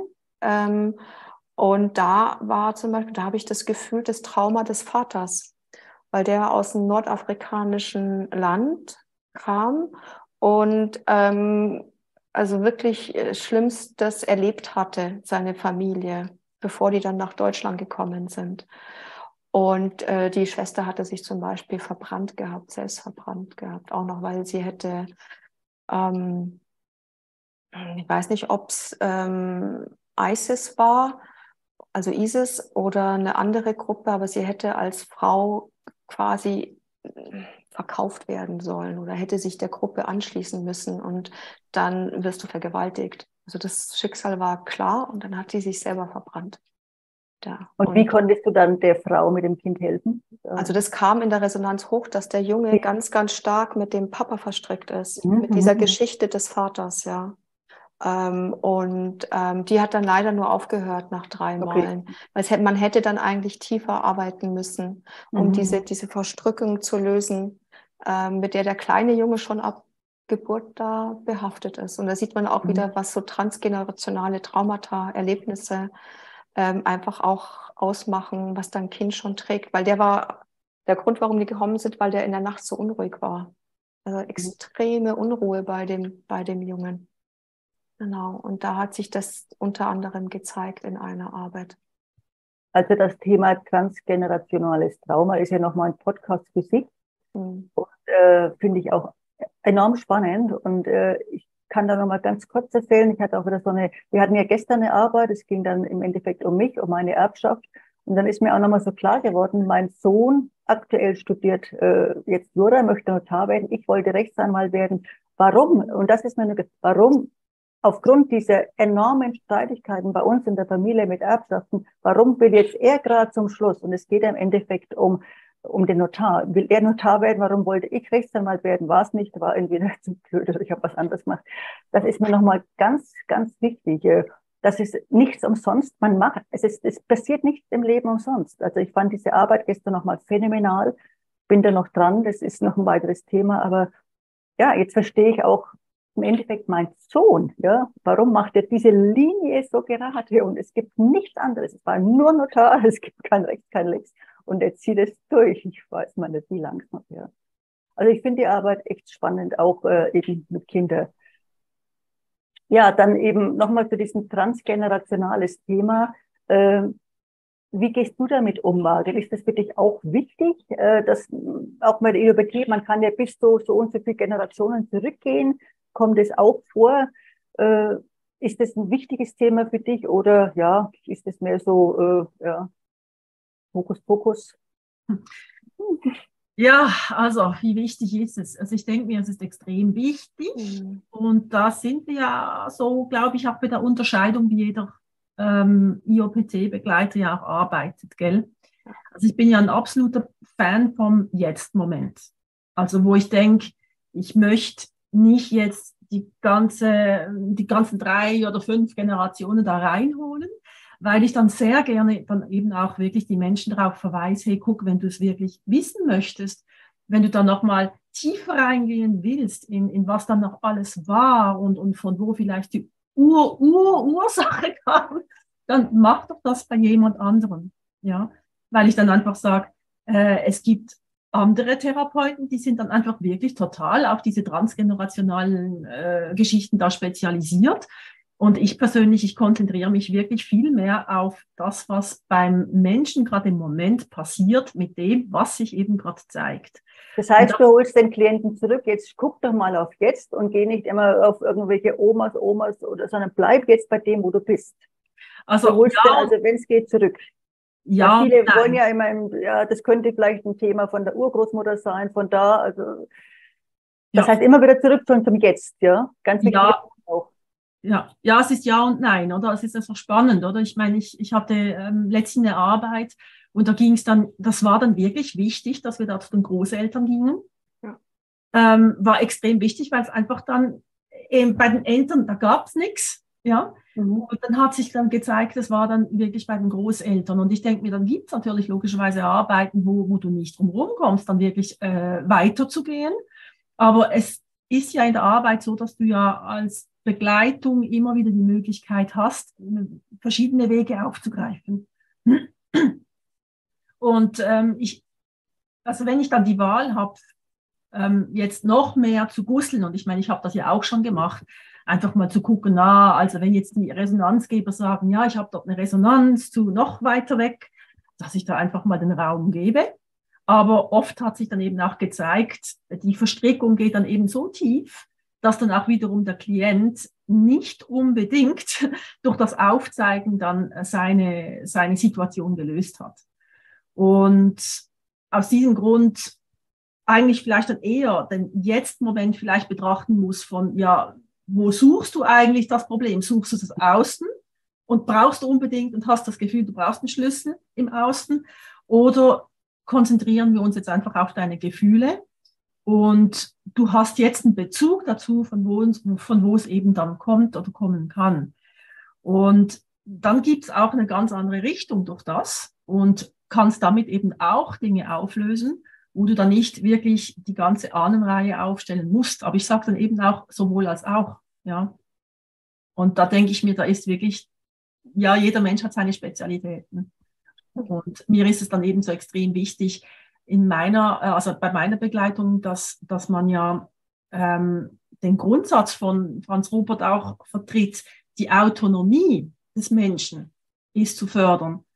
Und die Autonomie hat damit eben auch zu tun, dass ich eben immer wie mehr fähig bin, Gefühle zu tragen, also auch die unangenehmen Gefühle. Und dadurch eben auch reifer, erwachsener werde und dann eben auch für mich entscheiden kann, was will ich nicht. Und dann braucht es dann nicht mehr unbedingt jetzt eben, ich sage jetzt mal, eine Schuldabwälzung auf Vergangenes, sondern dann halt einfach, ich sage jetzt mal, einen kognitiven Bezug, den ich finde, der oft reicht. Also das ist so meine Erfahrung dazu.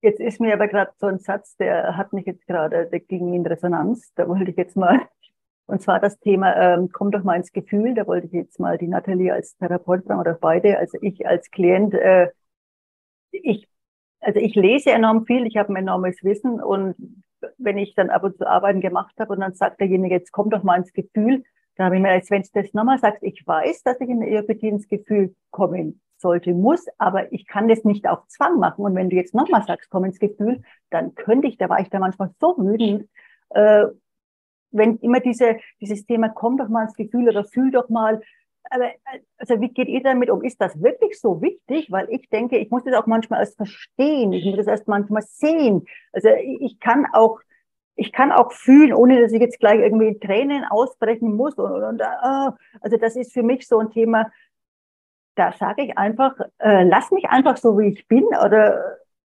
ich kann das schon irgendwie funktionieren. Also ich muss nicht unbedingt diese Gefühlswallung machen, was also ich merke, dass bei enorm vielen Anliegen, wenn dieses Gefühl nicht ist, dann hat die Arbeit nicht funktioniert. Ich weiß nicht, ob ihr mich versteht. Ja. Also ich möchte einfach eine Arbeit machen, es vielleicht erstmal checken, aha, sowas, so war zum Beispiel gestern eine Arbeit, ich muss das erstmal verstehen, ich bin sehr im kognitiven Kopf, oder ich muss das erstmal sehen, das braucht, und dann kann ich es vielleicht die nächsten 2, 3 Arbeiten fühlen, wenn überhaupt. Es gibt auch Arbeiten, die muss ich nicht unbedingt fühlen, und es hat sich trotzdem was bei mir in den Zellen bewegt. Also ich gehe da manchmal weg von dem, komm doch mal ins Gefühl. Also wenn das nochmal einer zu mir sagt, der wirklich, das ist so ein Triggerpunkt, ja. Es kommt darauf an, aber wer das sagt. Sagt es jemanden aus einem Resonanzgeber, also der in der Rolle ist, für den du ausgesucht hast, oder sagt es der Leiter? Also beim Leiter sage ich definitiv, der kann darauf hinweisen, dass was fehlt oder dass das gebraucht werden würde. Aber das ist aber auch das Maximum, ja. Und das ist nochmal ein Unterschied zwischen Gruppe und Einzeln. Also auch da muss man auch wieder unterscheiden.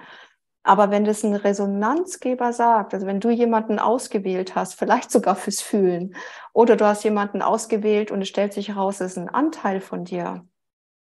Und je kleiner, desto mehr Gefühl braucht der Anteil.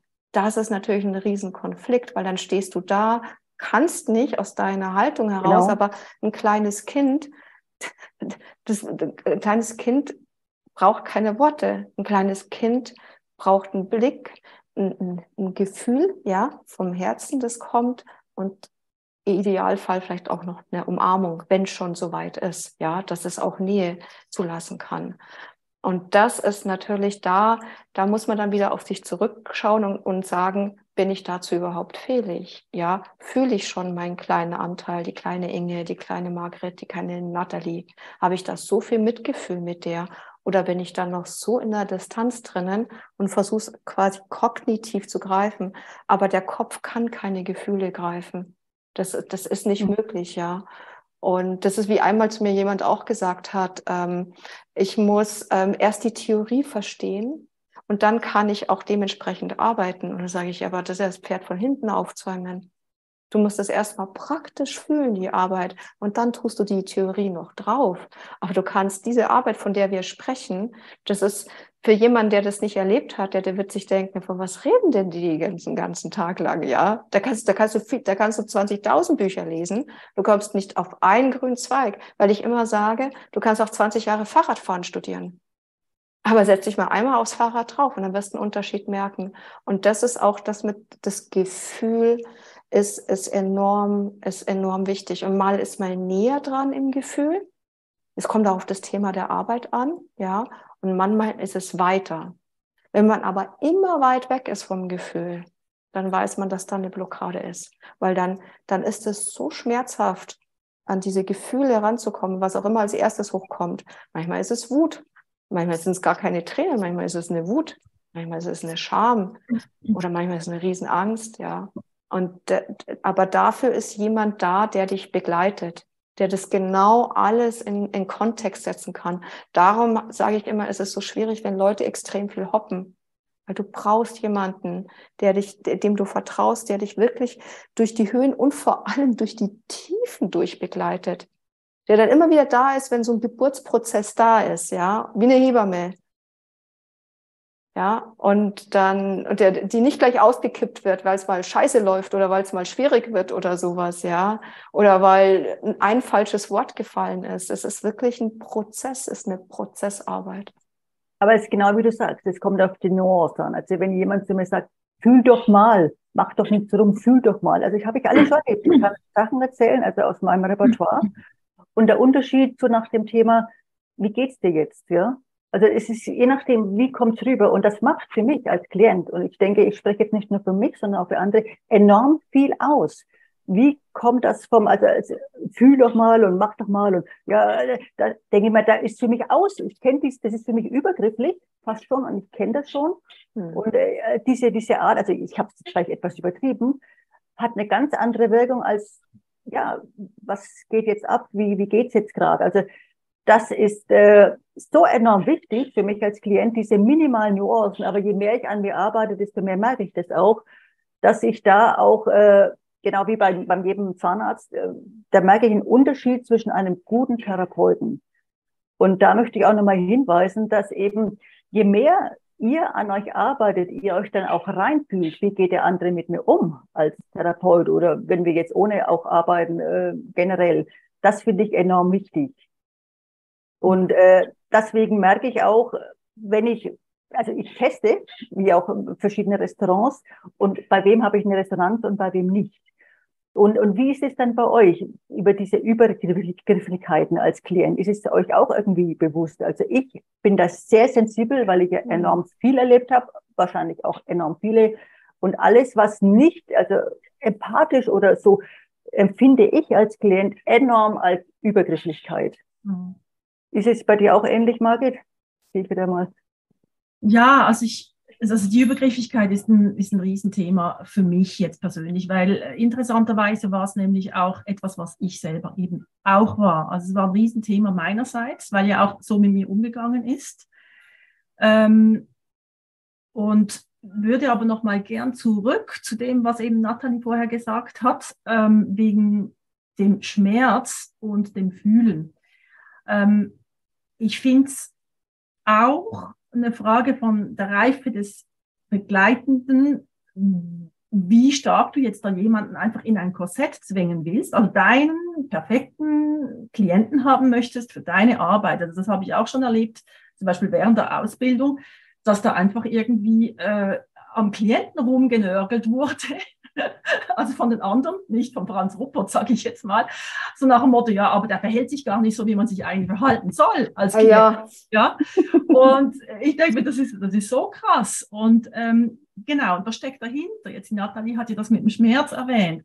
Und das finde ich ja, ich sag's mal so, wenn man ja selber eben auch mitarbeitet, an sich, für andere, in Resonanz steht, dann kommt man ja eben auch mit diesen Schmerzen in Kontakt. Und dann ist es so, dass sich ich finde, eine Riesenwelt verändert sich.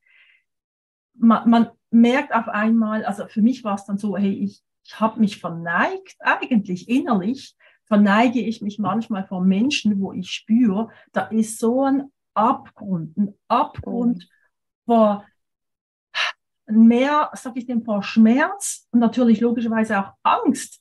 Du musst ja deckeln, du musst dich ja selber beschützen vor dem, was dich ja da überrollen könnte.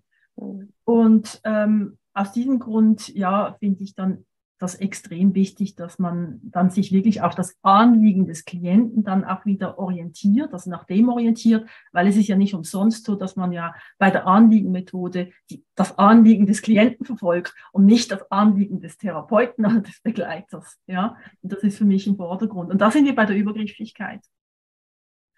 Also weshalb habe ich mich für IOPT entschieden? Das hat schlichtweg damit zu tun, dass ich gemerkt habe, für mich selber, und das baut dann auch wieder jede Person anders aus, aber die Grundidee von IOPT ist ja wirklich, dass du den Prozess einfach moderierst, die richtigen Fragen stellst, begleitest, aber nicht in irgendeine Schublade zwängen versucht, damit du dann als Therapeut das bestmögliche Ergebnis rausquetschen sollst. Ja. Habe ich alles schon erlebt. Genau. Und für mich war IOPT, als ich mich dafür entschieden habe, eigentlich ein Selbstschutz, weil ich habe so viele verschiedene Therapiemöglichkeiten ausprobiert, mich weiterbilden lassen oder so Schnupperkurse besucht, wo ich dann gemerkt habe, die meisten haben für mich was mit Übergriffigkeit zu tun. Also, dass ich dann irgendwo versucht, ein Klient mir ein Schema zu drücken und sagt, na ja, okay, zum Beispiel jetzt musst du positiv denken, weil wenn du denn nicht genug positiv denkst, ne, dann verändert sich auch nichts. Und das ist so übergriffig. Und also heute weiß ich das, ja. Und weil ich ja selber aus dieser Übergriffigkeit agiert habe, bin ich jetzt unterdessen auch extrem sensibel geworden auf Übergriffigkeit. Also sollte ich irgendwer ein Feedback bekommen, dann ist es für mich so extrem wichtig, da nochmal hinzuschauen bei mir selber. Und aus diesem Grund bin ich jetzt so glücklich auch mit dieser Methode, weil ich merke, da kommt eben diese Gruppendynamik ins Spiel. Und es braucht eigentlich, wenn du mal wirklich so weit bist, dass du in einer guten Gruppe bist, in einer tollen Gruppe, wo jeder eben diese Reife hat, braucht es nicht irgendwie jemand, der jetzt da drüber steht, sage ich jetzt mal, weil dann ja auch wieder aussteigen kannst und dir gegenseitig helfen kannst. Aber an einer bestimmten Reife wieder nochmal. Ja, genau. Sagen, ja. Und das heißt, wäre schon eine Moderation wichtig, also eine Begleitung. Genau, sagen, absolut richtig. Ja. Also natürlich macht das ich finde, das macht absolut Sinn für die Person, wo findet es ist wichtig, weil ich sage mir immer, jede Person weiß ja am besten, was für sie gut ist. Und wenn jetzt einfach Menschen gibt, die sagen, die wollen das, dann ist es für sie selber eben auch das Beste. Und ich merke einfach, für mich ist es das nicht. Es ist okay, aber ich schätze es sehr, unter wirklich Menschen zu sein, wo man auf gleicher Augenhöhe begegnen kann. Und dann kann man eben auch die Rollen austauschen. Und eben mit IOPT ist für mich dann eben so das Übergriffigkeitsthema, wenn für mich selber gar kein Thema mehr, sage ich jetzt mal, weil ich einfach merke, ja, es wird ja gruppendynamisch gearbeitet, die Resonanzgeber haben ihren Platz und ich muss einfach die Theorie kennen und ich muss selber meine Erfahrungen damit gemacht haben und dann gibt es nötigenfalls einfach irgendwie ein Feedback, eine Frage oder eine Begleitung, aber es ist nicht so, dass man dann irgendwie dann sagt, was du zu tun hast, ja. Und ich weiß, was du meinst, Inge. Also es ist natürlich groß die Gefahr, dass man vielleicht auch gerade am Anfang eben diese Fehler macht, aber das gehört ja dann auch dazu, ja. Also kann man sagen, leider, aber es ist einfach auch so, dass wir einfach auch aus Fehlern lernen. Und genau, richtig. Ja. Ich denke, ich habe sich auch anders begleitet am Anfang, als dass ich es jetzt mache. Mhm. Ja, das vielleicht nochmal, Inge, das Thema Übergriffigkeit ist so groß. Es genau, ist das so wollte groß, ich gerade sagen. Ja. Weil das eine ist es wirklich übergriffig oder nimmt man es nur so wahr? Weil es gibt manche Leute, die sind da so hypersensibel, weil ihnen so viel passiert ist. Da sagst du nur, das Wetter ist schön. Oh, wie kannst du darüber sprechen, dass das Wetter schön ist? Es ist doch grauenhaft und hin und her. Ja, da sind so viele negative Erfahrungen, haben sich so aufkumuliert und die fühlen sich im Recht mit ihrer Ansicht. Aber manchmal ist es halt echt eine Realitätsverschiebung, ja. Und da kann man nicht sagen, jemand anders ist übergriffig. Das ist das eine. Manchmal wird man aber genau auch von irgendeiner Person getriggert, weil die einen halt auch erinnert an Mama, Papa, Schwester, Bruder, Onkel, Hund, Katze, Maus. Ja, auch da wieder. Also ich finde, da muss man wirklich, das ist ein echt ein diffiziles Thema und auch eine Gratwanderung, genau, wo man immer wieder bei sich gucken muss und auch wieder im Außen gucken muss. Stimmt das wirklich auch überein? Weil nur, weil ich es manchmal so empfinde, muss es nicht stimmen. Auch wenn das mein Bauchgefühl so schreit. Aber das ist einfach ein alter Schmerz. Das ist das eine. Das andere richtig, ist, jeder ist auch anders vom Naturell. Ich zum Beispiel, ich mag lieber jemanden, der mir frontal sagt, so sieht's aus. Also ich kann mit dem Haiti Bombaichi zum Beispiel überhaupt nichts anfangen. Geh mir weg vom Acker. Mag ich überhaupt nicht. So eine Begleitung mag ich nicht haben. Ich will eine Ansage haben, damit ich weiß, was ich zu tun habe. Darum habe ich mir lieber jemanden geholt, wo ich gewusst habe, die ist absolut ehrlich zu mir. Ehrlichkeit zum Beispiel, so sehr sie auch schmerzt, ist bei mir der absolut wichtigste Faktor. Da ordne ich ganz, ganz vieles runter, weil ich will weiterkommen. Und ich habe für mich, mein Credo ist, das komme ich nur weiter, wenn ich die Wahrheit höre. Und nicht, wenn jemand Güschi-Güschi macht oder du bist mein bester Freund oder sowas. Aber gleichzeitig mir hinten ein Messer reinstößt oder mich verdursten lässt. Bringt mir nichts, bester Freund.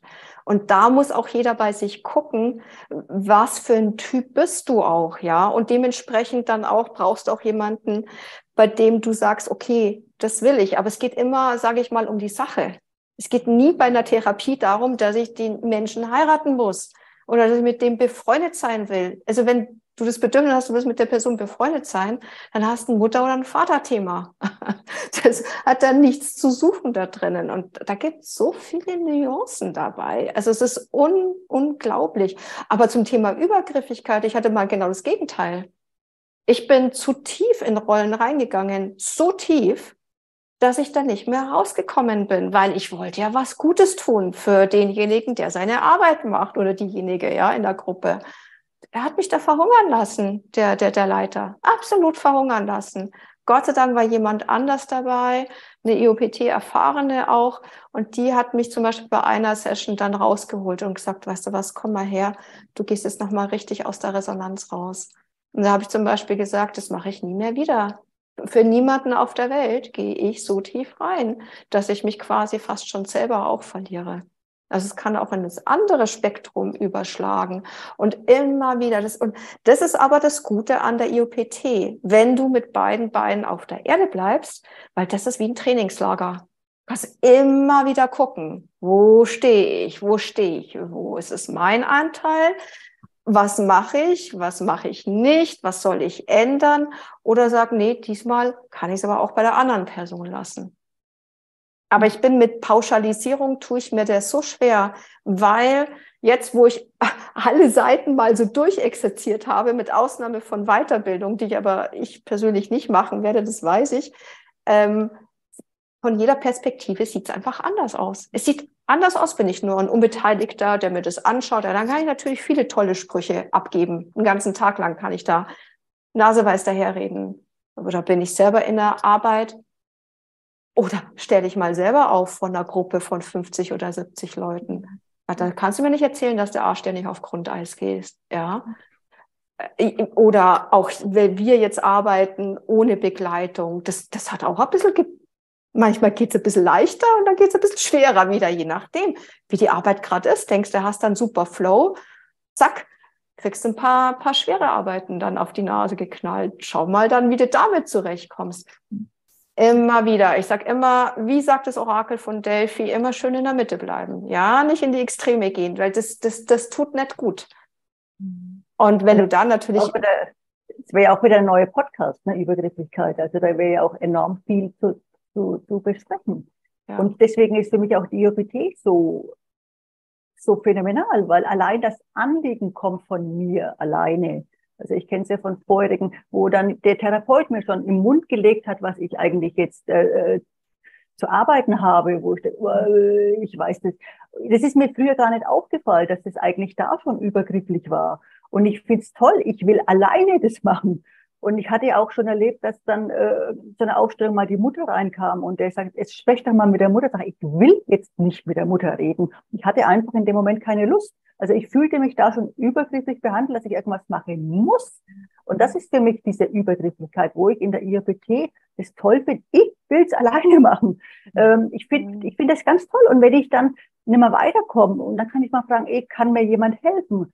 Da fühle ich mich sowas von toll, dass es diese Möglichkeiten gibt, dass auch in den Arbeiten, wenn wir alleine arbeiten, ohne Begleitung, dass ich einfach mal fragen kann. Aber ich möchte es alleine machen. Und wenn ich es alleine mache, dann kommt es wirklich nur von mir. Und das finde ich so toll. Das ist für mich so diese Übergrifflichkeit. Ich will es alleine machen. Und wenn ich eine Frage habe, dann frage ich. Und da geniere ich mich dann auch nicht. Also das ist für mich sowas von phänomenal, diese IOPT. Und deswegen ist dieses Autonome, das ist ganz, ganz wichtig. Und das ist aber nicht bei jedem vorhanden, bei jedem Therapeuten. Da möchte ich nochmal darauf hinweisen, dass es wirklich, deswegen habe ich auch die IOPT gemacht, deswegen bin ich auch in diese Schiene, weil es ist für mich die einzige Therapieform, wo der Klient wirklich so autonom ist. Vor allem, wo das Anliegen im Mittelpunkt steht. Exakt, genau. Und es wird nichts, auch wenn ich einen Schreibfehler habe oder wenn ich irgendwas habe, ja, oh, da ist ein Punkt, das ein Punkt, nein, ich will es alleine machen, ja. Ich finde es absolut toll. Also ich würde noch gern was dazu sagen zum Begriff vielleicht Übergriffigkeit überhaupt. Ne? Es gibt ja immer eine Ursache dafür. Und was ich eben auch ganz wichtig finde, jetzt eben gerade so bei Diskussionen grundsätzlich, ist ja nicht, dass man ein Wort verteufelt oder eine Eigenschaft, sondern dass man auch sieht, von wo kommt das Ganze. Und die Übergriffigkeit war ja eigentlich, es ist eine Täter-Opfer-Dynamik und ist ja eigentlich, wie soll ich sagen, man kann nicht anders sagen, als man ist ja dann selber Opfer davon, also heißt das, ich wende es dann vielleicht selber auch wieder an als Mittel. Und spannenderweise ist es ja so, dass dann auch, und da sind wir ja eben auch wieder bei diesem Thema, wie verschiedene Menschen ja eben auch sind oder Begleiter auch verschieden begleiten. Für gewisse Klienten ist es absolut noch im Moment wichtig, vielleicht eben auch Begleiter zu haben, die vielleicht in unseren Augen übergriffiger sind. Ja, weil Genau. die teillos überfordert sind, zum Beispiel mit meiner Art von der Raumgebung. Ja. Richtig, ja. Und dann macht es auch gar keinen Sinn, dass so eine Person zu mir kommt. Also da sitze ich mal ganz kurz, ich kann mich erinnern, wir hatten da mal so eine Session und dann hatte ich einen Kollegen mitgenommen zu einem Seminar bei der Margaret und der hat mir dann hinterher erzählt, die macht den ganzen Zeit nichts, die hockt nur da auf den fetten und bewegt sich nicht. Also ich fand das dann auch noch lustig, weil er kam von einem ganz anderen System, ja, also, und wollte dann eben, hätte jemand gebraucht, der ihn an die Hand nimmt, begleitet. Also ich kann dich noch erinnern, Margaret, das fand ich auch so toll. Du sitzt nur auf deinem Popo, ja. Genau. Und dann der zweite Aspekt ist an und für sich, dass wir mit Wahrheit heilen. Also es sind nicht wir, die mit Wahrheit heilen, aber die Wahrheit heilt. Also ab dem Moment, wo ja mal endlich was ausgesprochen wurde, was ja so lange gekesselt und gedeckelt wurde, in dem Moment erfährt man ja auch Heilung. Das ist ja spürbar und das ist ja das Phänomenale an dieser Arbeit. Und dann eben kommt es ja dann wiederum darauf an, ne, wie vermittle ich Wahrheit. Und das Spannende ist dann wirklich, was Natalia dann auch gesagt hat, ne? Die einen finden es ja schon übergriffig, wenn man die Wahrheit ausspricht, zum Beispiel. Ja. Genau, ja. Weil viele wollen die Wahrheit gar nicht erst hören. Ja. Also ich finde das wirklich ein wunderbarer Input. Ja, jetzt auch von dir. Also ich merke gerade, ich finde das genial hier gerade, was wir hier machen, weil wirklich das eine das andere ergibt und dann wirklich sich vervollständigt. Und ja, und am Schluss können wir wirklich einen eigenständigen Podcast machen über Übergriffigkeit. Genau, also das war mir noch wichtig, das zu erwähnen. Also das mit der Wahrheit, das liebe ich auch an dir, Nathalie und der Margret. Ihr seid so richtig, ihr sagt mir die Wahrheit ins Gesicht und ich verkrafte das, ich mag das, ja. Und das liebe ich an euch. Ihr seid authentisch, ihr erzählt mir nicht, was ich dann geschmeichelt hören möchte, sondern diese wirkliche Wahrheit, und das ist, wie du sagst, Margit, Wahrheit heilt, ja. Hast du da auch Probleme, Nathalie, schon mal erfahren, dass wenn du zu direkt bist, dass es derjenige, ja, das möchte ich jetzt nicht? Habe ich sogar ein paar Beispiele. Also eins, wo ich mir sehr schwer tue, wo ich überlege, ob ich Leute, die stark depressiv sind, ja, oder mittel, sagen wir es mal so, nicht stark, aber mitteldepressiv sind, leicht geht, aber mitteldepressiv sind, ob ich die überhaupt noch nehme.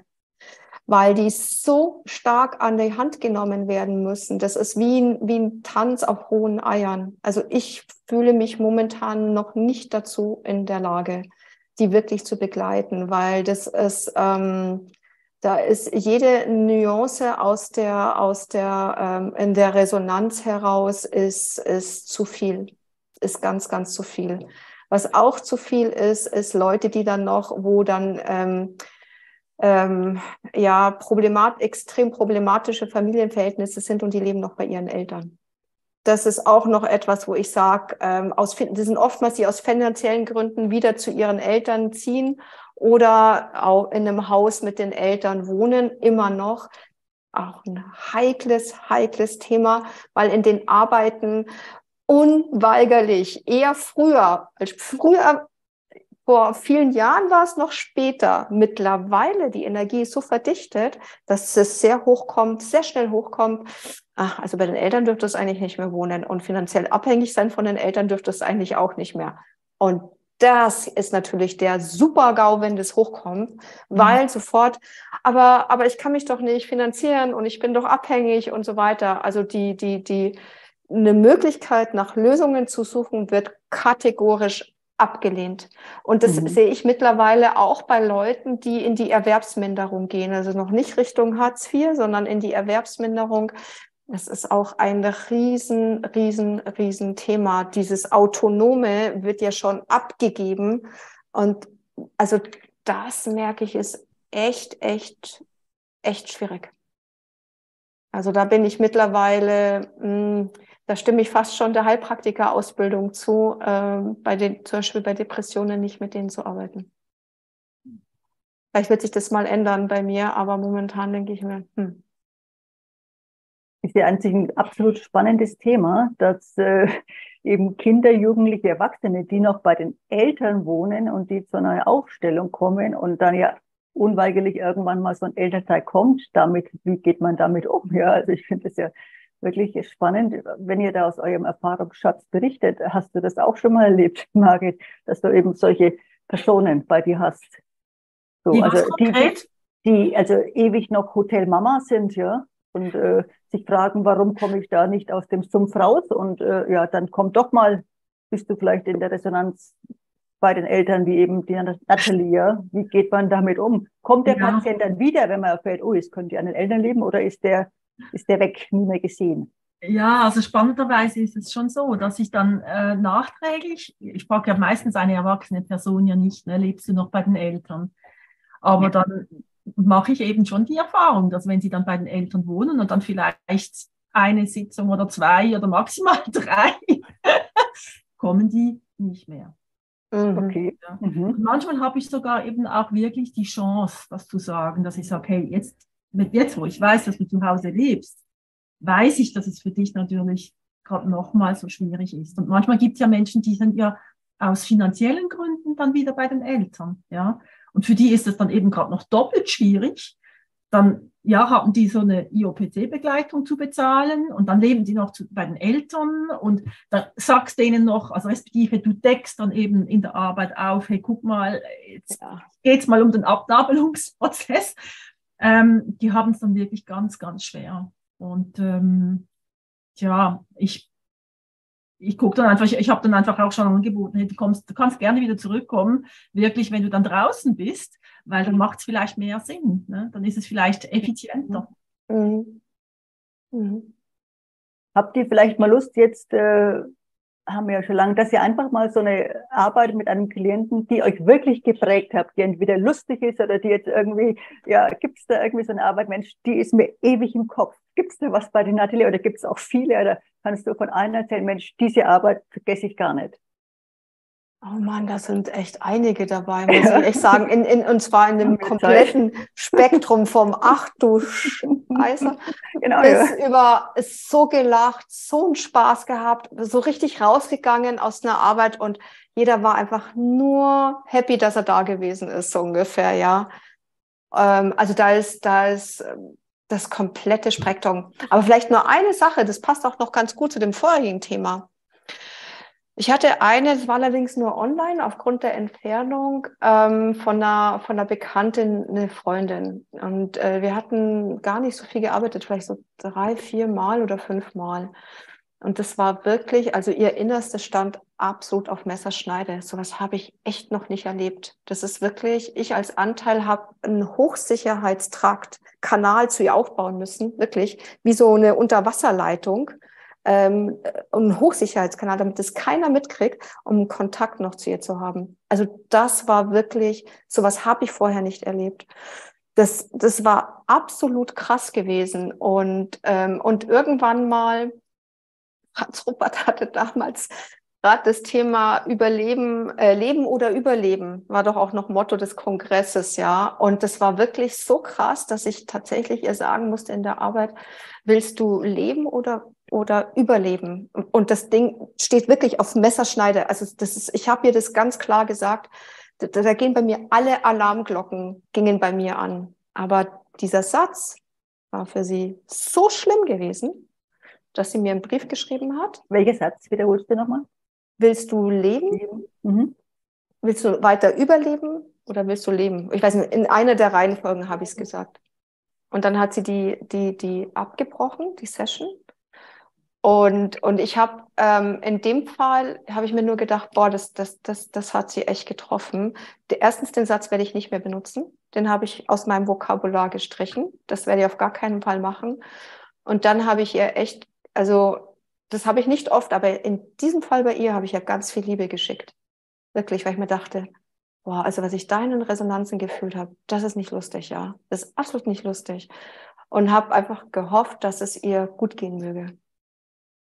Und jetzt habe ich vor ein paar Wochen, hat sie mich kontaktiert und ich habe so eine schöne Voicemail von ihr bekommen über WhatsApp, wo sie gesagt hat, also wo sie sich bedankt hat nochmal, obwohl das so schlimm für sie gewesen ist. Aber es war jetzt nicht nur der Punkt bei mir, sondern hat sich auch noch andere Sachen ergeben, wo sie jetzt ihr Leben komplett umgekrempelt hat und was Neues probiert. Und das war zwar eine harte Wahrheit gewesen, aber die war wichtig. Es war ganz, ganz wichtig gewesen.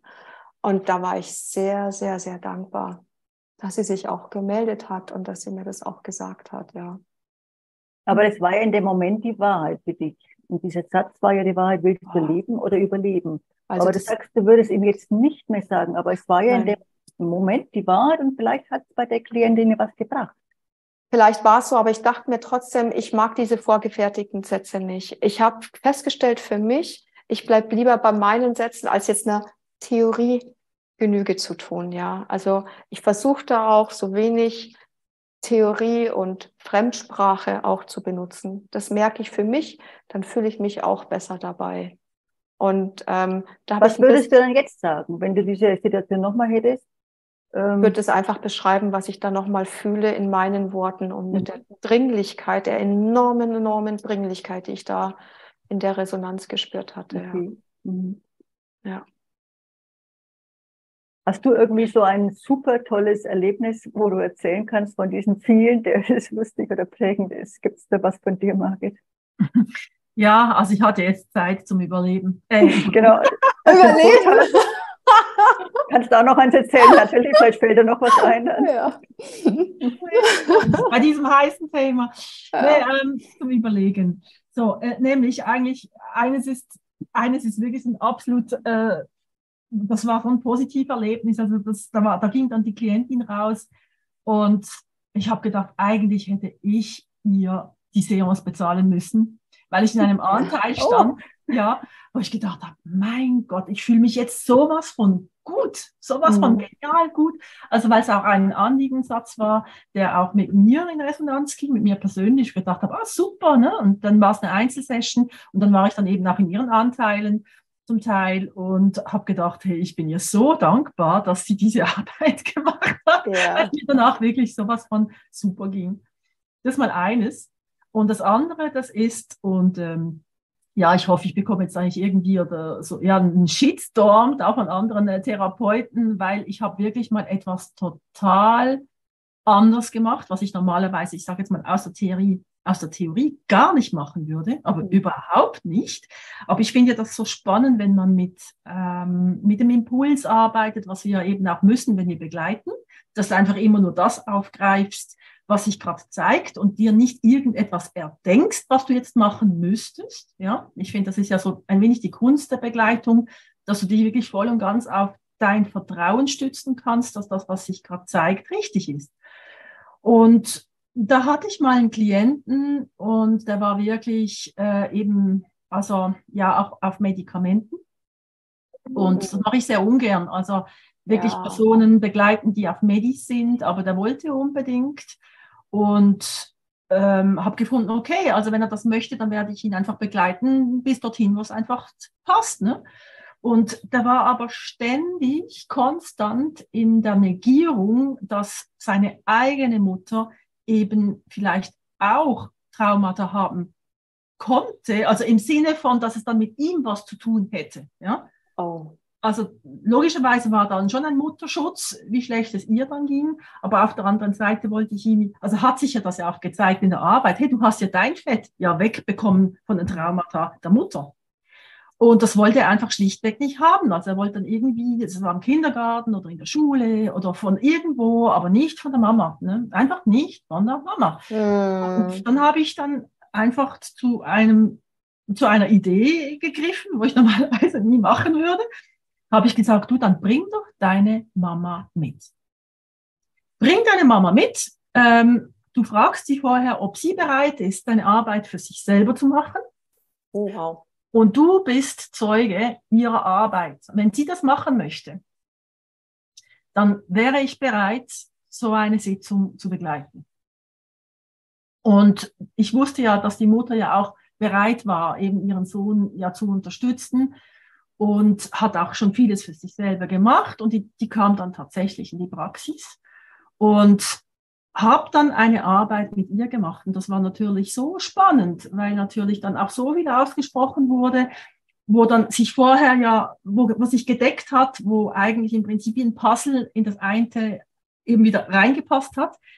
Aber ja, leider, ich glaube, das war dann wahrscheinlich auch das letzte Mal, wo ich dann den Klienten dann bei mir in der Praxis hatte. Die nächste Anfrage war dann, ob es möglich ist, dass ich jemand anders in seine Arbeit reinschicken könnte, jemand, der dann die Arbeit für ihn macht. Und dann musste ich sagen, nein, das mache ich jetzt wirklich nicht. Das mache ich nicht. Also jetzt hatten wir schon die Mutter in der Praxis und das ist mir wirklich so geblieben, weil ich habe gedacht, ich glaube selber nicht, was da eigentlich jetzt dann abgeht.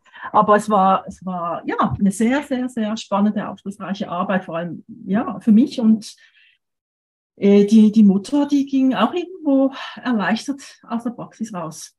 Ja. Was dann war, weiß ich halt nicht mehr. Ja. Also, da mache ich mal noch kurz vielleicht zwei Sachen, die mich gerade beschäftigen. Ich interessiere mich auch sehr für Mind Control und ich hatte dann schon 2, 3, 4 Aufstellungen und das ist so erschreckend wahnsinnig, dass es das auch gibt, dass es eben, und speziell auch mit Ärzten, dass es heutzutage oder vielleicht bei immer noch Ärzte gibt, die Versuche an Kinder unternehmen. Das letzte, das ist mir auch sehr prägend, die hat einen Deal mit der Mutter gemacht. Es ist ein Arzt, den es gibt es noch in der Schweiz, ein Deal, ein Zertifikat, dass er das Kind benutzen darf für diverse Tests und da ist mir dann eben Dr. Mengele, ich war das Kind und diese Themen gibt's wirklich noch sehr oft und das erschreckt mich, ja, dass also die Ärzte mit diesen Mind-Control-Themen und Versuche an Kindern, dass es auch heutzutage noch läuft. Also ich möchte dieses Thema überhaupt nicht unterschätzen und da müsste viel, viel mehr, es kommt eine Spannbreite, dass diese Themen auch jetzt langsam eben über Podcasts kommen, aber das ist für mich ein enorm riesiges Thema. Ich weiß nicht, ob ihr da auch schon Erfahrung habt. Das ist nur so das ist für mich eines der erschreckendsten Themen, die ich erlebt habe.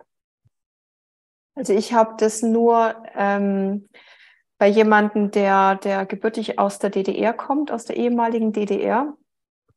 Und da kommt es ab und zu immer wieder hoch, dass wohl irgendwas in der Richtung abgelaufen sein muss bei der Geburt, bei seiner Geburt, beziehungsweise schon als die Mutter schwanger war, ja. Und ganz ins Detail kann ich das nicht sagen, aber das ist wie wenn seine schwangere Mutter wie so eine Art Versuchskaninchen gewesen wäre und dann auch eher mit der Geburt da wohl irgendwas manipulativ auch abgelaufen worden ist. Ja, ich kann mich jetzt nicht genau an den Wortlaut erinnern. Das müsste man dann aufzeichnen, um das exakt wiederzugeben. Aber das ist etwas, das kam echt erschreckend hoch. Und ich merke, wenn Leute aus der ehemaligen DDR da sind, dieses autoritäre Regime per se, das ist nochmal ein eigenes Tier. Also es ist nochmal ein eigenes Tier, was da passiert. Da fällt mir gerade ein, es ist nicht nur multigenerational, sondern es ist auch, ich würde sagen, multikulturell, das Thema. Gerade auch, weil ich aus 3 verschiedene Kulturen kenne, ein bisschen übertrieben, aber meine Eltern kommen aus 2 unterschiedlichen Ländern und ich bin in Deutschland geboren. Dadurch ist es bei mir ein Standardthema, einfach weil da so viel passiert in den unterschiedlichen Kulturen oder ich jemanden auch hatte, der aus Südafrika kommt. Da hast du dann die Stämme aus dem Afrikanischen, also die Naturvölker, würde ich jetzt mal sagen, und die Rituale und die Flüche, die dann auch so passieren, ja. Andere Art, wie jetzt, sage ich mal, auf dem Balkan, so wo meine Eltern herkommen, wieder andere Art, wie jemand, der aus dem Islam kommt. Das ist übrigens auch nochmal eine interessante Geschichte, Religion per se. Und da mixen sich so viele verschiedene Dinge rein. Und bei dem Thema der generischen Arbeit zu meinem Buch hatten wir uns ja künstliche Befruchtung angeschaut. Und da hatten ein Wort war gewesen Long-Term-Effekt, also Langzeitwirkung. Und in dieser Resonanz war ich zum Beispiel gewesen, darum kann ich das auch sagen noch, die Frau so zu manipulieren, dass sie keinen Kontakt mehr hat zu ihrem Körper, also zu ihrer eigenen Natur. Und damit ist dann, und die künstliche Befruchtung, es wäre nur der Anfang. Ich hatte in dieser Resonanz ganz andere Dinge im Sinn. Und die waren ja ziemlich böse. Ich habe halt auch die Presse dazu genommen, zu manipulieren auf höchstem Level, ja. Und mein Ziel war es, einen Cut zwischen Eizelle und Samenzelle zu bringen, also damit diese natürliche Befruchtung nicht mehr funktioniert, damit ich dann ganz andere Ziele verfolgen kann. Also das ist immer interessant auch, wie arbeitet der Leiter und wie viel Raum ist möglich, auch damit sich sowas zeigt. Ja, habe ich auch festgestellt. Also bei mir in meinen Arbeiten zeigen sich Themen, die ich in 20 Jahren noch nie gehört und gesehen habe. Und ich bin und war in vielen Gruppen drinnen, deutschlandweit und international oder sagen wir mal global. Ja, von Singapur über USA bis Russland, Norwegen war da echt alles drin, Brasilien, also wirklich sämtliche. Ja, der afrikanische Kontinent fehlt, leider. Ja, genau. Ansonsten alle anderen Kontinente. Und da habe ich auch gemerkt, der Leiter, je nachdem, wie weit du den Raum aufmachst und wie tief die Resonanzgeber spüren können, da kommst du echt an ein paar Geschichten ran. Also da möchtest du bei Tag nicht begegnen. Wo ich immer dachte, das gehört Richtung Verschwörungstheorie. Genau, da bin ich auch in der Richtung. Das hat sich auch, Verschwörungstheorie ist out, ist jetzt Realität und speziell auch eben dieses Mind Control und was Ärzte eben in Kliniken mit Kindern veranstalten, ist ja schon erschreckend und es ist Realität. Es ist nicht nur Verschwörung, es ist Realität. Und ich finde es auch sehr spannend, dass wir in diesen IOP-Arbeiten nochmal bestärkt zu kommen, wo ich am Anfang gedacht, okay, das ist alles wirklich, nein, also es ist enorm erschreckend. Und deswegen finde ich das so toll, diese Arbeiten. Und ich kann es auch selbst erleben. Wie fühle ich mich jetzt als Beispiel nochmal du, Nathalie, wenn ich so eine künstliche Befruchtung, wie fühle ich mich überhaupt? Also ich habe das schon öfters, ich fühle mich wie ein Objekt. Ich habe mich nicht wie ein Subjekt gefühlt. Also allein hier fängt es ja schon an, ja. Das ist für mich allein schon erschreckend. Und dann ist dann auch noch die Frage, kommen dann überhaupt auch zu euch Frauen, die bewusst sagen, ich habe eine künstliche Befruchtung, oder ist es wie die, dann, wenn das sowas rauskommt, oder ich bin aus einer künstlichen Befruchtung entstanden, oder sind es dann oft Klienten, die dann so richtig geschockt sind, dass sie aus einer künstlichen Befruchtung eben entstanden sind? Welche Art von Klienten sind es dann bei euch? Sag ich mal, dann geht weiter mal zu Margit. Also ich könnte jetzt dann nicht, ich sage jetzt mal, signifikant Klientinnen aufzählen, die jetzt da von dem Thema betroffen sind. Ja, wussten die meisten, dass sie aus einer künstlichen Befruchtung entstanden sind? Oder ist das für viele doch sehr Neuland? Also ich würde sagen, das Thema ist ja eigentlich noch nicht so wahnsinnig alt, ja. Aber ich kann jetzt einfach nicht aus meiner Arbeit viel dazu sagen. Wo ich also ich kann es dann nachher gerne der Nathalie weitergeben, aber wo ich merke, ich habe eine Resonanz, was zu sagen ist, eben jetzt gerade so, wenn es um Verschwörungen geht. Also da heißt es Verschwörungstheorie und da ist es mir ein Riesenanliegen, jetzt gerade mit der Arbeit, die wir ja machen. Es ist ja eine Wahrheitsarbeit. Ja? Und ich komme ja persönlich immer wieder auch in diesen Clinch. Es zeigt sich was, es fühlt sich was. Und dann ist es für die meisten Menschen, die diese Arbeit nicht machen, sowas von apokalyptisch, unvorstellbar, zu was Menschen fähig sind, Nummer 1. Genau, Und zu was wir fähig sind zu fühlen. Ja. Und wie weit die Erinnerung zurückreicht. Genau, falls die Erinnerung zurückreicht. Aber wenn wir das Fass aufmachen, wo dann eben ein Resonanzgeber anfängt zu fühlen für uns, oder wir dann selber uns mit dem Resonanzgeber verbinden können, sodass wir dann auf einmal selber fühlen können, dann gehen ganz andere Welten auf. Und das ist für mich das riesen Thema überhaupt in der Gesellschaft, dass die wenigsten sich vorstellen können, eben auf der einen Seite, wie gelügt wird und auf der anderen Seite eben, was wir fühlen können. Ja. Und und das macht es natürlich extrem schwierig für die Wahrheit. Also die Wahrheit hat da bei diesen Themen einen enorm schlechten Stand.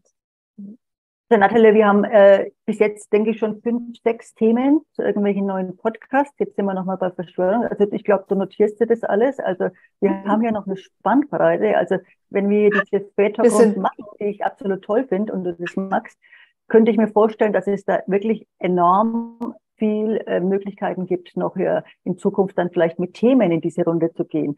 Vielleicht, wenn du noch zu den Verschwörungen passt, oder auch, ist es für dich alles Realität oder gibt es für dich auch Verschwörung? Ich finde das ein spannendes Thema. Ich hatte während der Corona-Zeit damit angefangen, weil ich bin jemand, wenn mich ein Thema total interessiert und ich da mehr wissen möchte oder auch manchmal auch keinen Ausweg finde bei den Informationen, die ich so suche und dann finde und meine Neugierde nicht gestillt ist, dann mache ich eine IOPT-Arbeit. Und ich habe da während der Corona-Zeit meine Freundin genötigt, öfters mal da reinzuschauen. Dadurch, dass sie es aber auch interessiert hat, haben wir dann zusammen gearbeitet. Und da hat sich ein Boden aufgemacht Richtung Verschwörungstheorie, wo ich mir dachte, jetzt holla aber auch die Waldfee.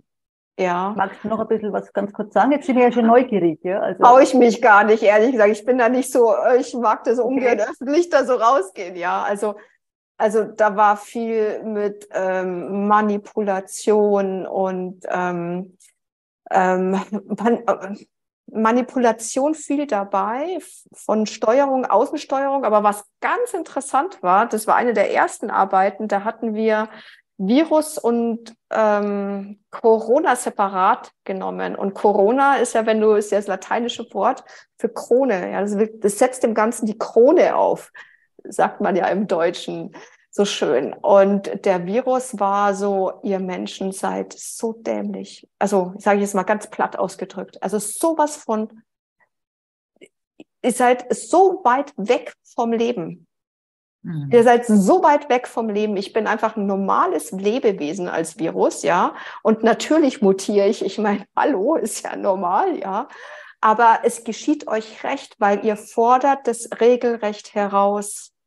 Ihr fordert heraus, ihr stellt euch über die Natur, ihr denkt, ihr seid was Besseres, ihr seid die Krönung der Schöpfung, ja, manipuliert bis auf Teufel komm mal darum und habt keine Ahnung, was wirkliches Leben bedeutet. So nach dem Motto, geschieht euch recht. Und dann komme ich nochmal. Jetzt lasse ich mal ganz kurz stehen für Leute, die das noch nicht so kennen mit der IOPT. Was hast du da aufgestellt? Also da geht es ja nicht als Anliegen für eine Person, sondern mit dem Corona ist ja ganz spannend. Wie arbeitest du da? Du stellst ein Wort auf oder wenn du das nochmal ganz kurz erzählst, wie das dann da im Endeffekt für Leute, die das noch nicht so kennen, wie arbeitest du da genau? Also ich hatte das mit einer Kollegin gemacht. Wir waren da nur zu zweit. Über Telefon hatten wir, noch nicht mal Zoom, sondern Telefon. Und dann haben wir uns darauf geeinigt, wie viele Worte wir nehmen.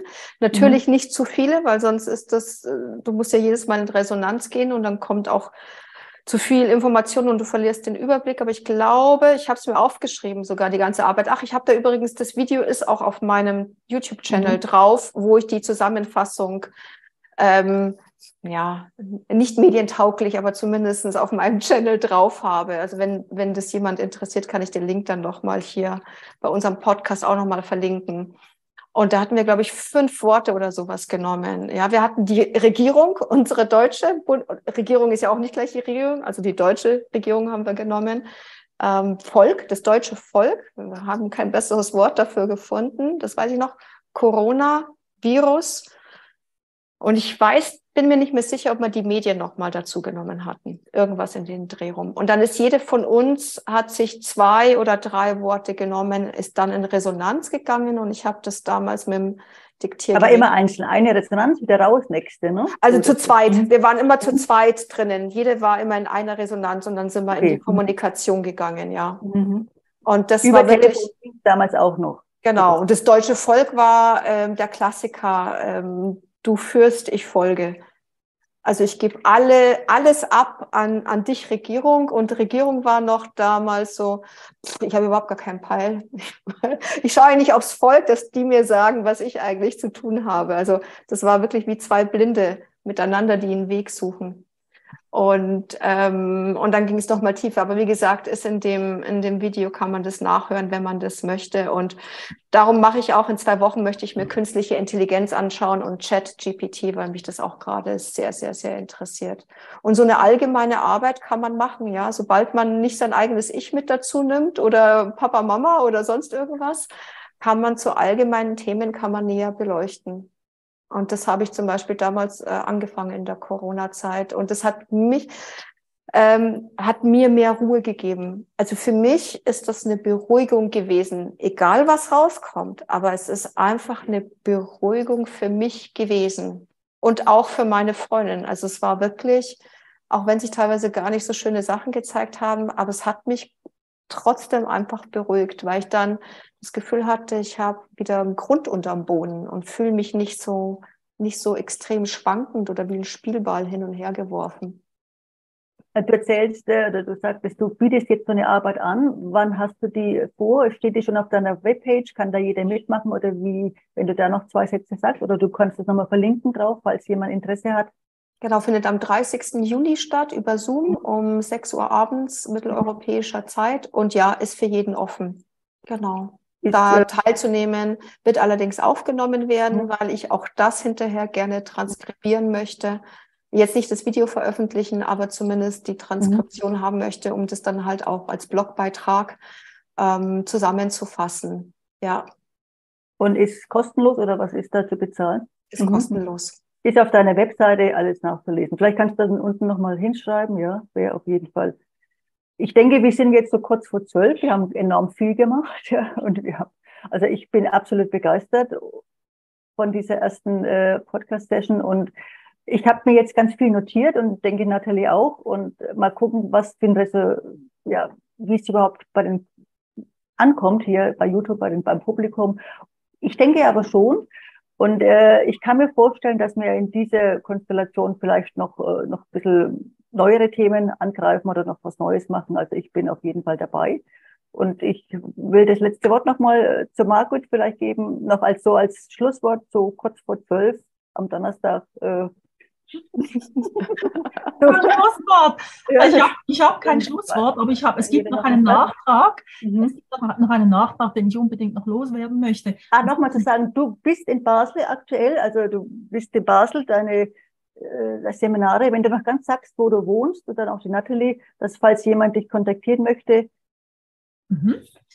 Also meine Praxis ist in Münchenstein, die Weiterbildung auch. Und ich arbeite hier am Dreiländereck, das heißt, ich habe französische, deutsche und eben auch Schweizer Kundschaft. Also Baden-Württemberg, die Baden-Württemberger sind herzlich willkommen, wenn sie eben so mein Schweizerdeutsch, Hochdeutsch eben auch verstehen. Und da arbeite ich, genau. Auch die Franzosen. Genau, ja. Und eben vielleicht noch zu meinem Nachtrag wollte ich noch was sagen. Übergriffigkeit.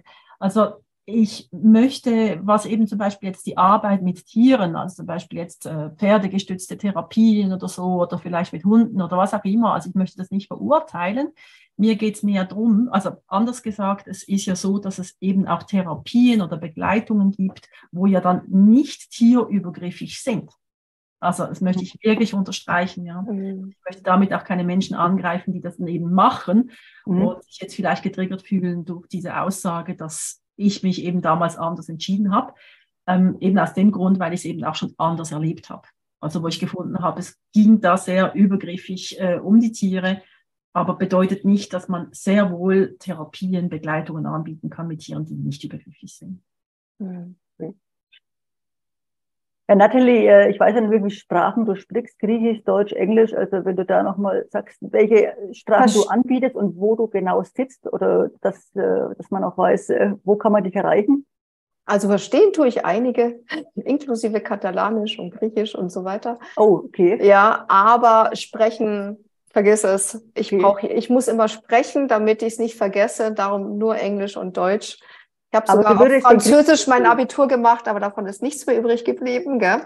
Doch, ich habe den Eindruck, das funktioniert. Aber Grieche, wenn der falsche Grieche kommt, du würdest es verstehen, ja? Also ja, aber eine Freundin hatte mich auch schon gefragt auf Spanisch eben und ich habe gesagt, die IOPT-Arbeit ist so nuanciert und geht in so viele Lebensbereiche rein. Also da musst du an der Sprache echt mächtig sein, weil manchmal eine Nuance gerade da einen Dreher mitbringt, ja, oder einen Knackpunkt löst oder dich emotional stark berührt. Also da musst du wirklich auch jemanden haben, auch als Begleitung, die sich auch, sage ich mal, gut ausdrücken kann oder facettenreich ausdrücken kann. Das muss nicht eloquent sein, das meine ich damit nicht, aber sie muss sich facettenreich ausdrücken können.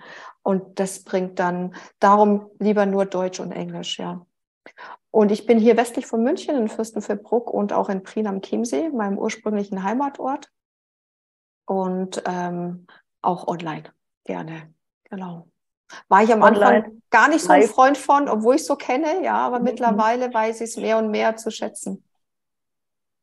Aber das muss man auch wissen, online verliert sich immer. Also es geht nichts über den persönlichen Kontakt, ist nochmal viel, viel intensiver, ja. Aber ich finde es online sehr gut, weil sonst würden wir ja eben nicht so in Kontakt sein. Ich würde jetzt nicht wegen ein paar Stunden extra nach München oder Hamburg. Ich bin nicht derjenige, der gern reist. Andere ja. Oder ich habe auch dann Kontakte nach Hamburg. Also das finde ich natürlich absolut fantastisch bei dem Online, wo ich ja gern einer bin, der nicht so gern in der Gegend rumreist. Ja, wir haben jetzt so kurz vor 12. Knurrt euer Magen auch schon oder noch nicht? Oder ist es? Also danke nochmal, Inge, für deine Moderation. Also absolut super. Und also vielen, vielen Dank. Von mir aus können wir uns in der Konstellation jederzeit gerne wieder treffen. Und uns gehen die Themen sowieso nicht aus. Da mache ich mir gar keine Gedanken. Also ich habe hier eine ganze Liste voll, ja. Und vielleicht, wenn jemand ein Feedback geben möchte, dann später oder irgendwie, neue Themen könnte ich mal anschauen. Also einfach mal in den Chat schreiben, Feedback geben, sind wir auf jeden Fall total begeistert. Auch Kritik, also es wird auch nichts gelöscht, es wird auch kein Feedback gelöscht. Also Authentizität ist hier Nummer 1. Also ich bedanke mich für euch, für die Präsenz. Auch Nathalie in Zukunft, sie managt das alles, sie schneidet das, ja, ganz begeistert, da haben wir ja nur, wir freuen uns dann auf jeden Fall fürs nächste Mal. Vielen Dank und Namaste aus Frankreich.